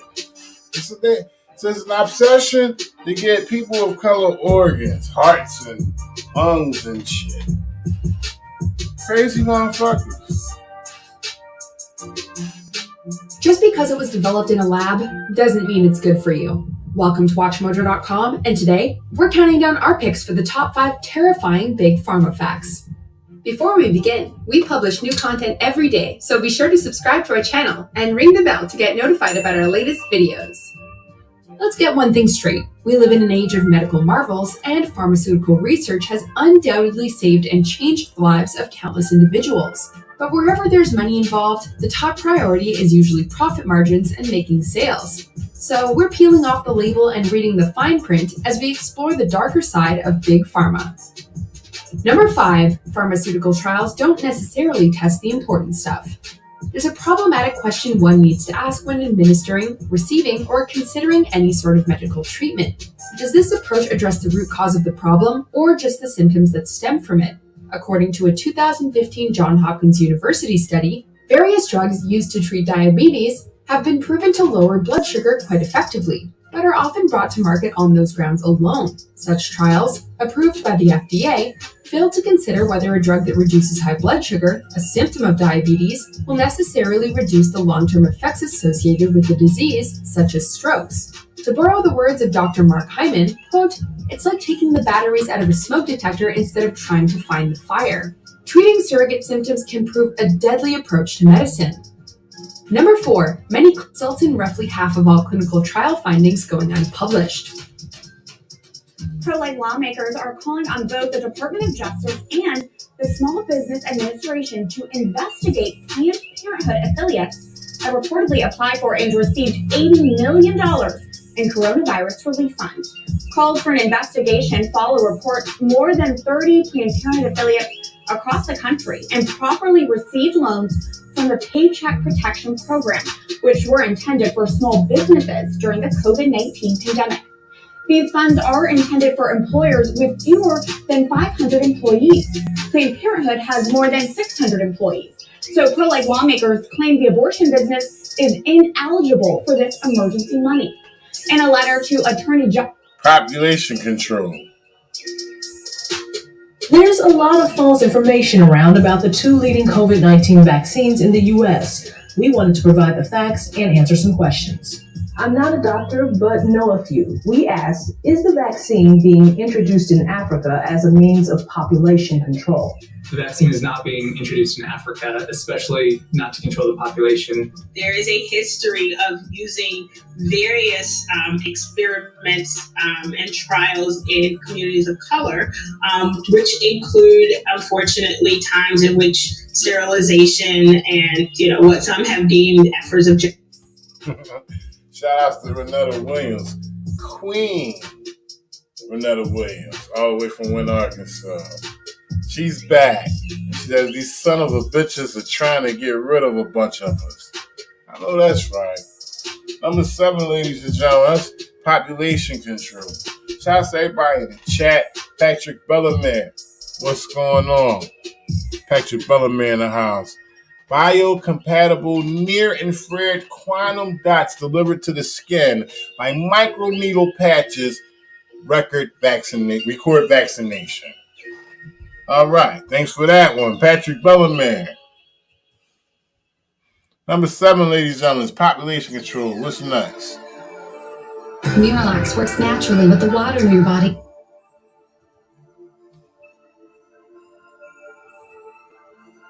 Number 6, VA hospitals. Oh man, these joints is fucked up. The way they treat motherfuckers. The government's hospital, you think the top motherfucking hospitals that come straight from the government will take care of their people. They just fuck people over. Now we turn to the growing national outrage about what has happened to American veterans inside VA hospitals. The government ordered a review of every hospital after reports that patients were dying while waiting and waiting and waiting for care. And today Congress demanded documents. ABC senior national correspondent Jim Avila. Shout out to Mike Taylor. The epicenter of the scandal. Phoenix, Arizona, where as many as 40 veterans died at this VA hospital while waiting up to 21 months to see a doctor. They never came in the door. We never saw them. The very motherfuckers that you say, thank you for your service, are being treated like this.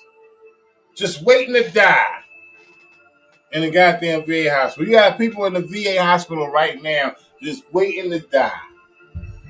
They got them lined up in the hallway, just waiting to die. Dr. Sam Foote retired from that Veterans Administration hospital in Phoenix this year, but not before exposing what he says is systematic fraud that hid the long waits. Dr. Foote claims his superiors lied about the delays to qualify for bonuses. And we realized that patients were dying because of it. And that's the point where we said, we can't take this anymore. Phoenix veteran and Purple Heart winner Ralph DeCastro died after waiting months for a specialist visit to diagnose the lump found in his neck after a routine checkup.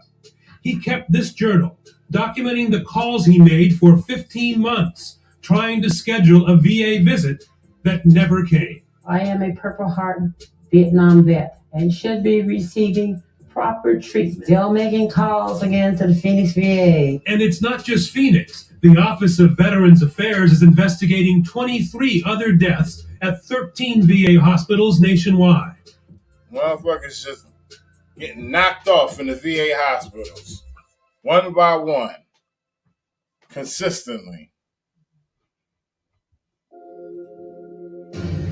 Tonight, Fox 13 investigates troubling claims from local veterans. They say they are still after all these years, facing excessive wait times for benefits and health care. And federal records show many may have died waiting. And a former VA insider from Tampa Bay now speaking out. And our chief investigator, Craig Patrick, has the confessions of a VA scheduler. Our veterans served and sacrificed to uphold our values and defend our nation. But then when they needed help, our nation left many of them to suffer and die.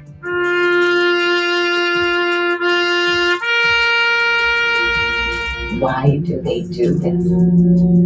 Records show 307,000 veterans may have died waiting for access to VA health care. They just let you down. And by waiting for access, we mean they could not even get enrolled in the system. Total betrayal from our government. And vets who do get enrolled say the wait times to see their doctors are ridiculous.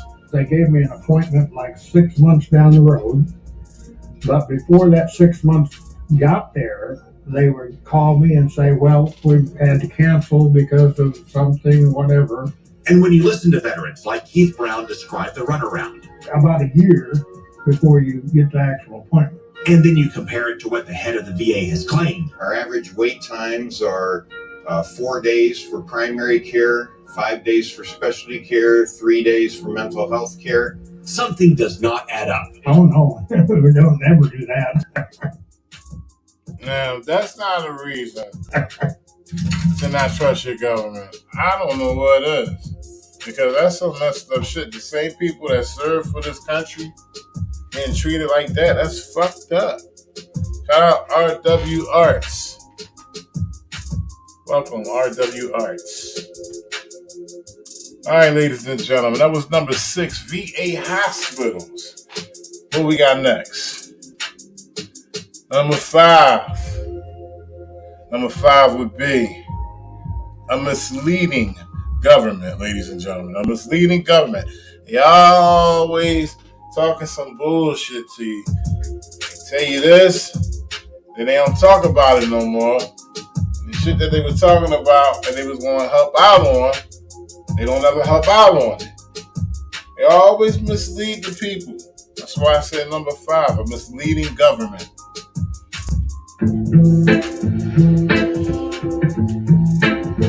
I did not have sexual relations with that woman, Miss Lewinsky.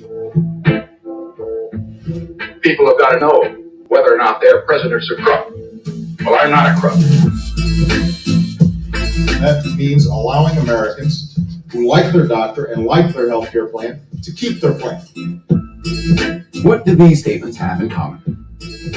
Well, they were all made by American presidents, and they have all, rather famously, been called lies.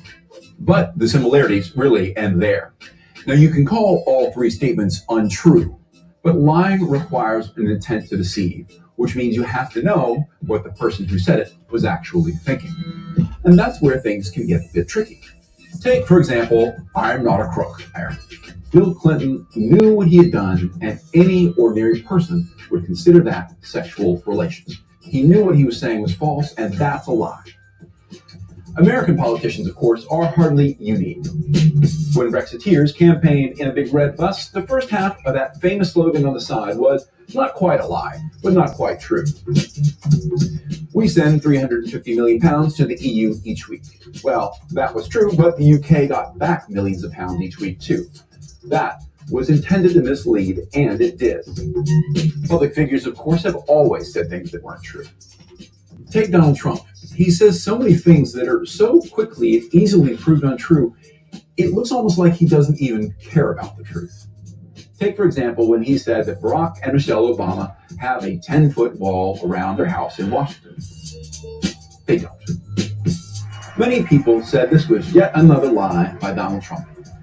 But it's possible that this misses the point, that statements like this from Trump, as distinct from a liar, a bullshitter doesn't even care about the truth. It's beside the point. And if we throw around the word lie when we don't know the speaker's state of mind for sure, then we're weakening the word lie. And it's me. He could go into explanation on if it's a lie or not, but the main point is that it's misleading. All these motherfuckers been misleading us. We all been expecting this and ain't got none of it. And that's the damn truth. Number 5, a misleading government. Number 4, this is a good one. The Supreme Court, qualified immunity. How they protect these police officers.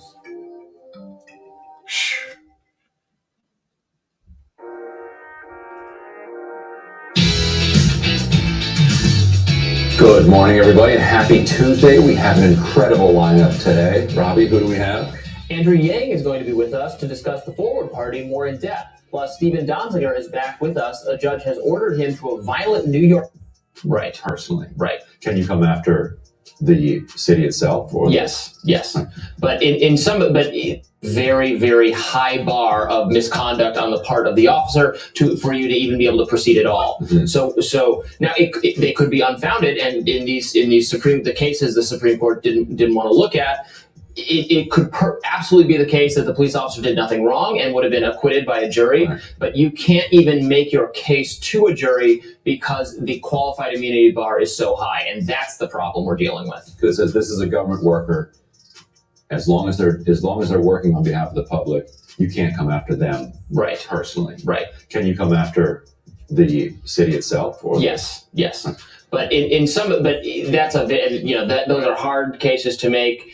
It's just and also the issue is that maybe police know they have this in their back pocket. Right. Perhaps some of the cases of misconduct that we've seen, of genuine police misconduct, might not have occurred if police knew they had to be a little bit more careful. Now, obviously, safety matters, and being a police officer is tough. It's a tough job, etc. We don't want them wrongly accused or railroaded or anything like this. But this is a protection that no one else has. Right. If you're just sued as a person, if you've wronged someone, you don't have qualified immunity to stop you from raising a lawsuit.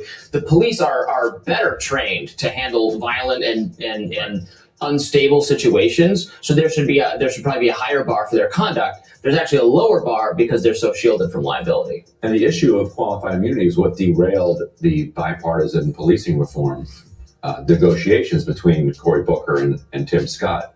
Republicans were just unwilling to give on that question of qualified immunity, even after Booker said that he had gotten buy-in from some police associations, some police unions, to chip away at the protections that qualified immunity affords.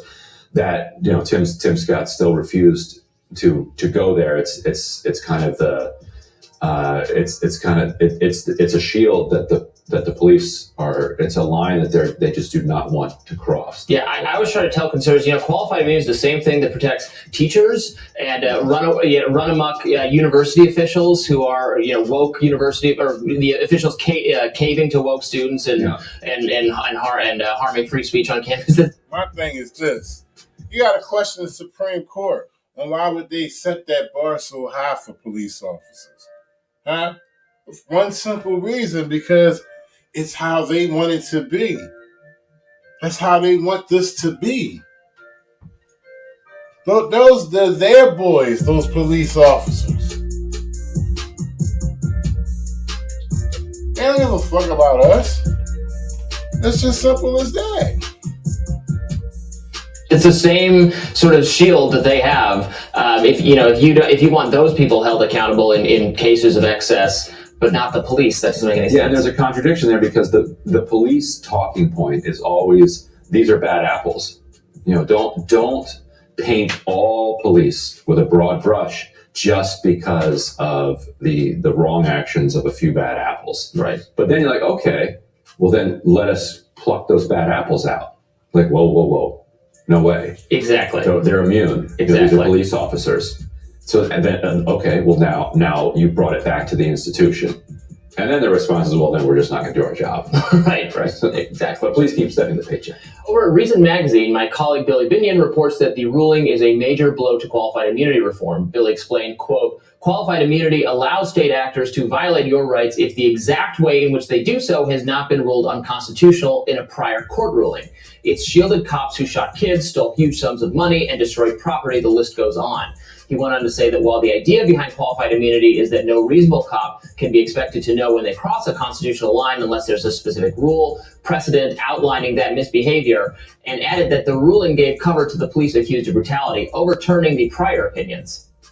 So it's a protection that just goes too far. And again, in these specific Supreme Court cases, I looked at the details. You might have well concluded that the police behaved appropriately. One was a man with some kind of weapon, and his family was hiding in the room. And then the police kneeled on him for too long. I think in the other case, the man with a hammer, some kind of weapon, was shot dead.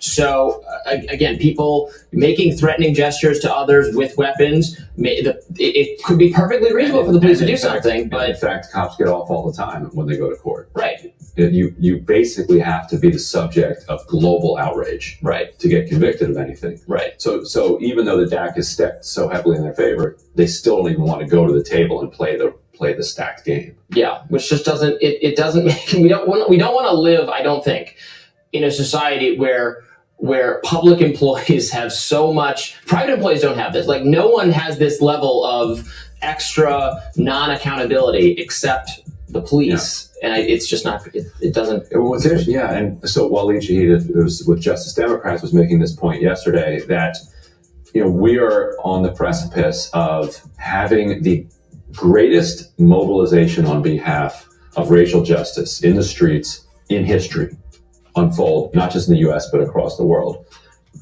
And we'll have zero federal legislative response. And zero accountability for police officers around the world. Around the country that keep getting away with over excessive force, police brutality. The same shit that we keep seeing. As long as the Supreme Court protect them, there's always going to be some red tape between police and the people. Simple facts.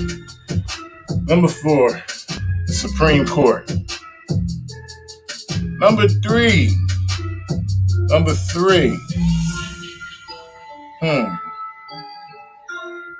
The Tuskegee experiment, ladies and gentlemen.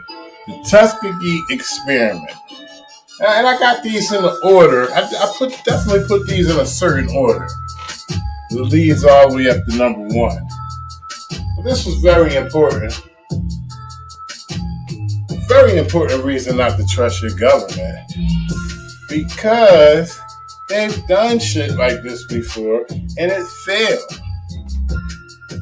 It failed. And it was fucked up. It was some fucked up shit they did. and they know it. The Tuskegee experiment, number 3, ladies and gentlemen.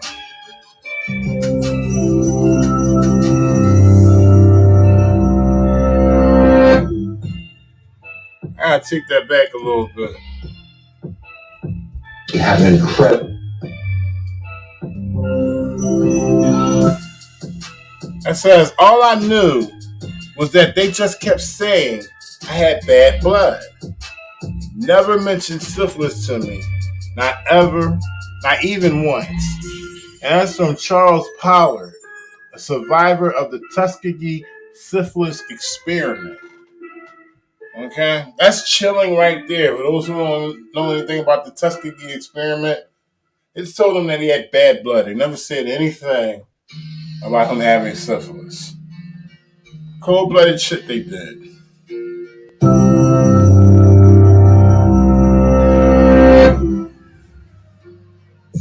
In the 1930s, the United States was ravaged by syphilis, a sexually transmitted infection afflicted nearly 1 in 10 Americans, producing painful sores and rashes that persisted for roughly 2 years. After these initial symptoms, late-stage syphilis was known to cause organ damage, heart and brain disorders, and even blindness. It was incredibly difficult to slow the disease's spread. Experts cautioned against unprotected sex, but the infection could also be passed during childbirth. Worse still, existing treatments like mercury and bismuth were considered unreliable at best and potentially harmful at worst. Today, these heavy metals are classified as toxic, but at the time, doctors were still uncovering their dangerous side effects. Amidst the uncertainty, healthcare professionals had 2 key questions. Did late-stage syphilis warrant the risks of existing treatments? And did the infected individual's race change how the disease progressed? Many physicians were convinced syphilis affected the neurological systems of white patients and the cardiovascular systems of black patients. There was little evidence for this theory, but the U.S. Public Health Service was determined to investigate further. In And if you ask me, okay, I gave that. That was their piece. But if you want my piece, and if you was to ask me, I would say that was a crock of shit, okay? They purposely put this shit out there to see how they could eradicate people of color. Now, that's just my opinion. All right? Because why was it just rampant in the area where there was people of color? Why was the only experiment taken where there was people of color? That just doesn't add up to me. That's bullshit. But say, like Carter G. Woodson says, you gotta learn how to get the bullshit out and leave away with the truth, okay? There's 3 types of motherfuckers. A motherfucker who don't believe nothing you tell them, a motherfucker that believes everything you tell them, a motherfucker who know how to take the bullshit away and keep the truth. So, 1932, they launched a massive experiment in Tuskegee, Alabama. The town had already possessed a small hospital, and the area was home to a large population of potential participants. The PHS collaborated with local doctors and nurses to recruit roughly 400 black men, presumed to have non-contagious late-stage syphilis, as well as 200 non-syphilitic black men for their control group. But their recruitment plan centered on a lie. While the researchers planned to observe how syphilis would progress with minimal treatment, participants were told they... Shout outs, Wake Up America and Resist. Appreciate the donation. Wake Up America, Resist. Appreciate you. would receive free drugs and care for their condition. At first, researchers gave the men existing treatments, but these were soon replaced with placebos. Under the false pretense of providing a special remedy, researchers performed painful and invasive spinal taps to investigate the disease's neurological consequences. When patients died, the PHS would swoop in to study the body by funding funerals in exchange for autopsies. In their published studies, they listed the men as volunteers to obscure the circumstances under which they'd been recruited. Outside Alabama, syphilis treatment was advancing. A decade after the study began, clinical trials confirmed that penicillin effectively cured the disease in its early stages. But in Tuskegee, researchers were determined to keep pursuing what they considered vital research. They had yet to confirm their theories about racial difference, and they believed they would never have another opportunity to observe the long-term effects of untreated syphilis. The study's leadership decided to withhold knowledge of new treatments from their subjects. During World War II, researchers convinced the local draft board to exempt men from their study, preventing them from enlisting and potentially accessing penicillin. Of course. Or why wouldn't they exempt them from drafting? They don't want that shit spread to healthy soldiers that's trying to terrorize another country in Korea. Some fucking where. They don't want that. They would have weak men. They would have weak soldiers. So they got to get those people that they infected the fuck out of there, exempt them, and they'll deal with them on their own time. Because remember, this was 40 years of research, ladies and gentlemen, so-called research in Tuskegee. The study even continued through the 1950s when penicillin was shown to help manage late-stage syphilis. By today's bioethical... Shout out Stop Resisting Justice and everybody else. Happy New Year. Happy New Year, everybody. Appreciate y'all. We brought this 2022 one by talking about the 20 reasons to not trust the government. And it's real. We should be talking about it because it's 2022. Why not? Standards. Withholding treatment in a research study without a patient's informed consent is morally abhorrent. But for a large part of the 20th century, this practice was not uncommon. In the 1940s, U.S.-led studies in Guatemala infected numerous prisoners, sex workers, soldiers, and mental health patients with sexually transmitted infections. And that video goes on to talk about how they did the same thing in certain parts of the world, in other countries. But I just brought it to you, back to you, because I know y'all heard about this 100 times over. You had to. This got blown up. I'm just bringing it back to you. This is a reason to not trust your government. Number 3, ladies and gentlemen, the Tuskegee experiment. Why would you trust your government after they did some shit like this? I'm just saying.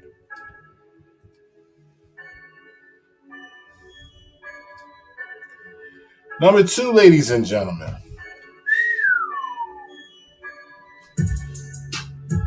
There's a little story goes around back about 83, 84, 85, and all the way on up to the mid-90s, that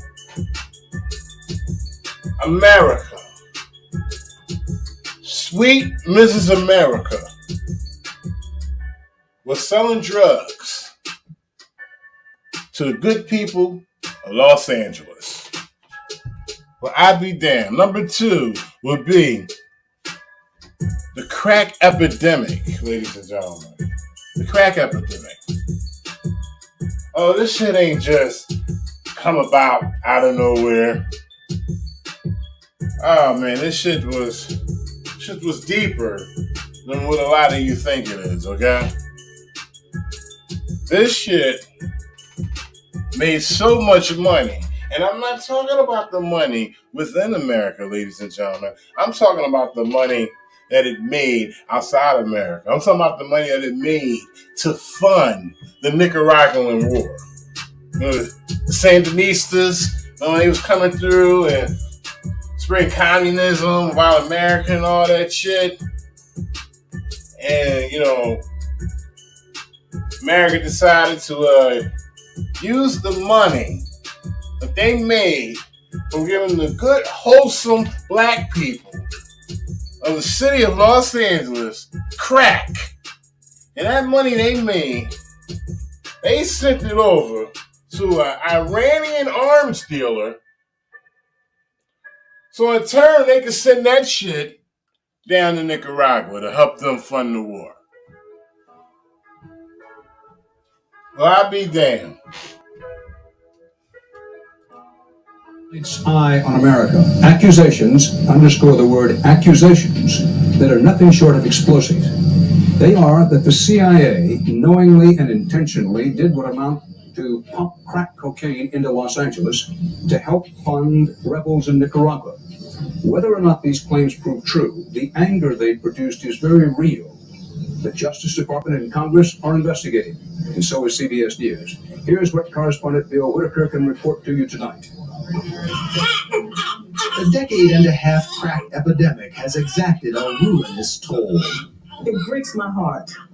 For 10 years, Eloise Dangerfield has been rescuing the littlest victims, crack babies, from the death grip in which the drug... I gotta stop that right there, because even though I'm trying to point some truth out, there's still always some bullshit that's, included with the truth. So I gotta separate the bullshit, and I gotta let y'all know right here that there's no such thing as crack babies. Okay? Well, it's been proven. And that's why when I watch movies of actors portraying crackheads and, they show them all leaning over and holding their fucking stomach like Pookie from New Jack City. Shout out to I.E. Dixon. What's good? My man, haven't seen him in a long time. D. Hayes. Happy New Year to both of y'all. But when you see actors portray crackheads in a movie, they bent all the fuck over and sweating and shit. We already know that there's no physical effect from withdrawing from crack. Okay? And it's been proven that there's no effect with babies who were born by mothers who were crackheads. And crackheads alone, should I say, ladies and gentlemen, because there has been effects to the babies, but there was more going on than just crack. Okay? Alcoholism. All right?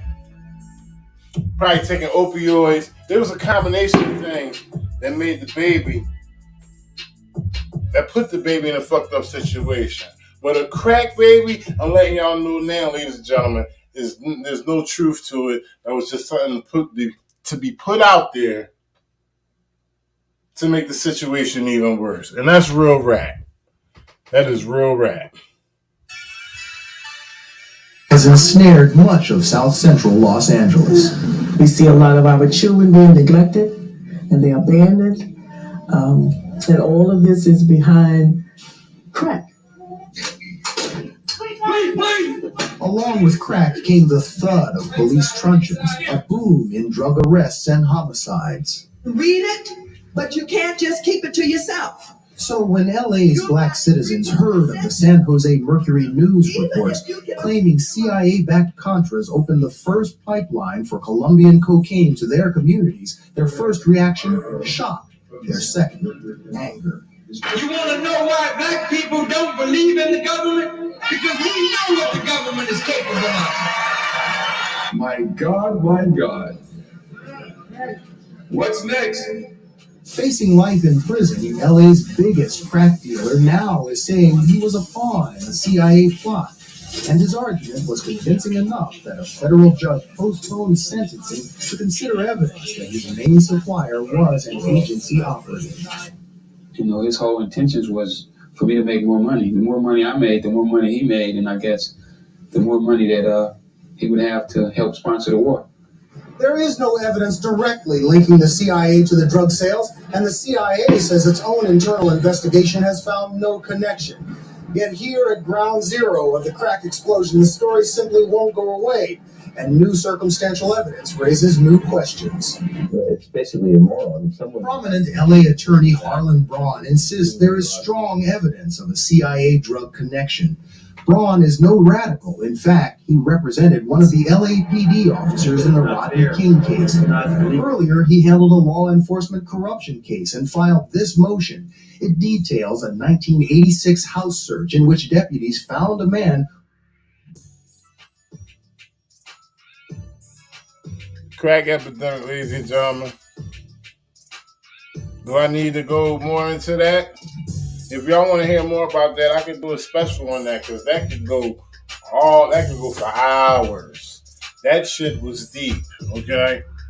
I could pull up interviews of the inside scoop of the people who are directly affected by that shit. I could go get you interviews of the dealers who had no idea how that shit was turning out to be, how it was going to have people. Nobody had an idea what they was fucking with. I can show you interviews of police officers who would find fucking keys and keys of the shit and had no idea what it was and let people go.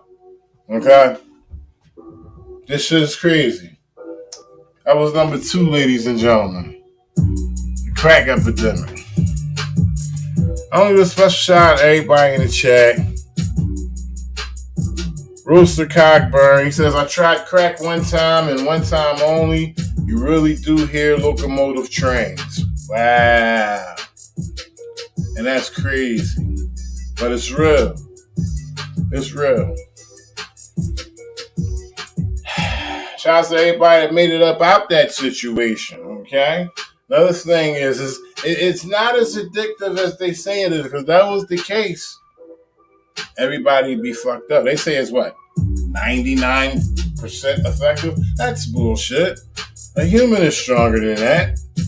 Human can't let that shit. Every human is not going to let that shit tear them down. You know, this is the shit that they put out there. If you fuck with it, get done. Mentally, it's in your head, and 9 times out of 10, when you fuck with it, get done. But there are strong people that came up out of that shit, and shout outs to them. Shout outs to them. That's real. Number 1, ladies and gentlemen. Number 1. And we're going to make this short and sweet because this is the most controversial one. Okay, this is the one that could get me snipped.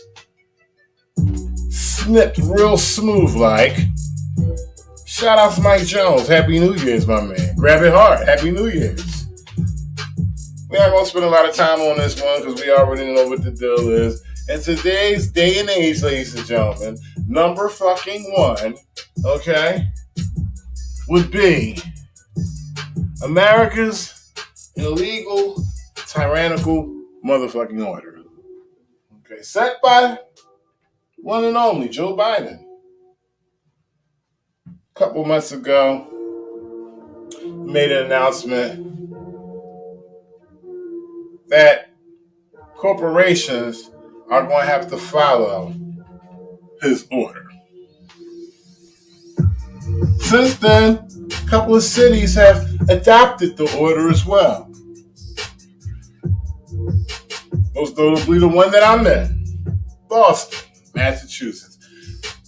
Piece of shit Michelle Wu has dropped the hammer down on the city, and any leisure time that you want to spend in public, you have to show fucking papers. You have to show fucking papers. And that's going to be coming down on Bostonians' asses in a few days. Number 1, ladies and gentlemen, America's illegal tyrannical order. My message to unvaccinated Americans is this. What more is there to wait for? Wow. What more do you need to see? Wow. We've made vaccinations free, safe, and convenient. The vaccine is FDA approval. Over 200 million Americans have gotten at least one shot. That's crazy. We've been patient. I know a couple of motherfuckers that got what he just said people got. I know a couple of motherfuckers that got what he just said people got and still got the shit. And he just said, look what he said at the beginning. He's brushing. He's eager for a motherfucker to get this. But look at his approach, his delivery. He comes straight up out of his fucking mouth and says, My message to unvaccinated Americans is this. What more is there to wait for? Wow. What more do you need to see? That's crazy. We've made vaccinations free, safe, and convenient. The vaccine is FDA approval. Over 200 million Americans have gotten at least one shot. We've been patient, but our patience is wearing thin. Whoa. That's some deep shit right there he just said. He said, we've been patient, but our patience is wearing thin. That sound like dictator talk to me. I thought this was America, people.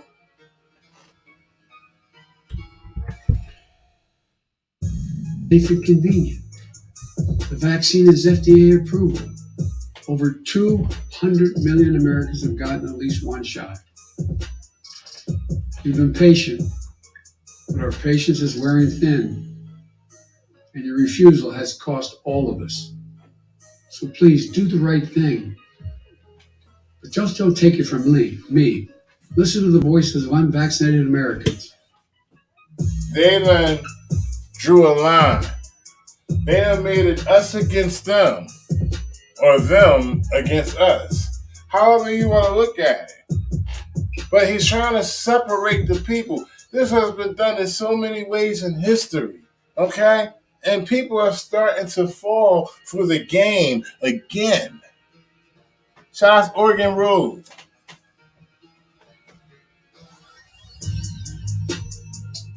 People are starting to fall for the game again.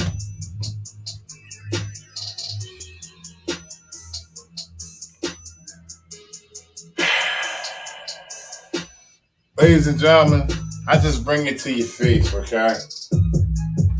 I just show you the shit that they say to you, the shit that happened, and I try to get you to not forget. This was my 20 reasons to not trust the government. And I hope you guys can accept that with just one grain of salt and do the research on your own. Okay?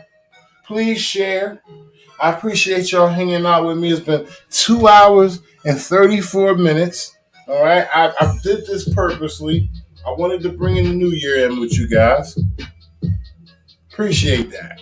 But I had to bring this to y'all. Expect more from the resistance in the future. I give it the way it comes, okay? If there's juice, then I'll bring you juice. If there's no juice, then I don't bring you no juice. I'll just bring you some news on what's going on. It's 2022. And see, my question to you is, this is my question.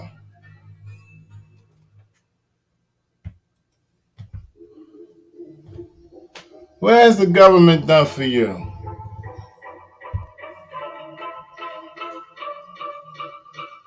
What has the government done for you to trust it? If you can put that in the chat right now, or better yet, I'm going to do something better than that. This is what I'm going to do. Okay, there we go. I'm going to drop the link. And if you can challenge me on any of these things, if you want to, you can come on up and you can speak your piece and we can debate about it. Or if you don't want to do that, you can put it in the chat on what has the government done for you to trust them.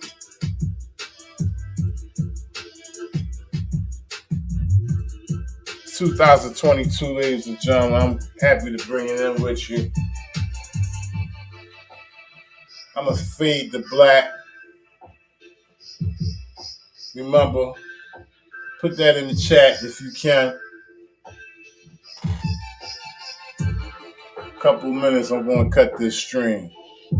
Y'all be safe out there. I'll make sure y'all see some tyranny of corruption. Pull out your camera and record it. This is the resistance.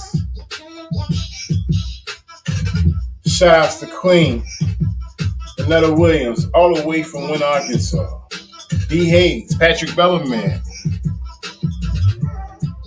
Perfect Sense. Grab It Hard.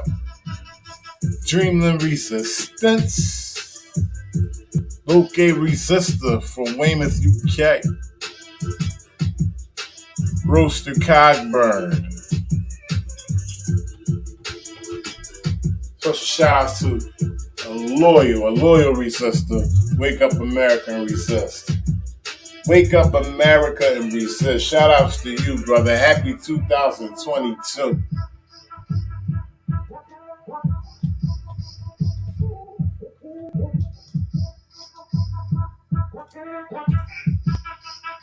Resisting level is futile.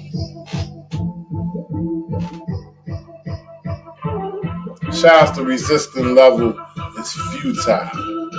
Another loyal supporter.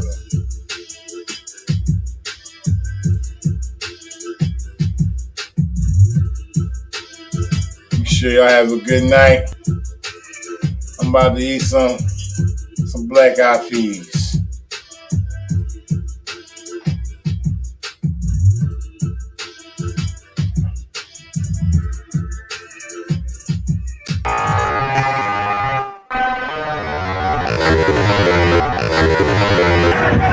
Hit the lights!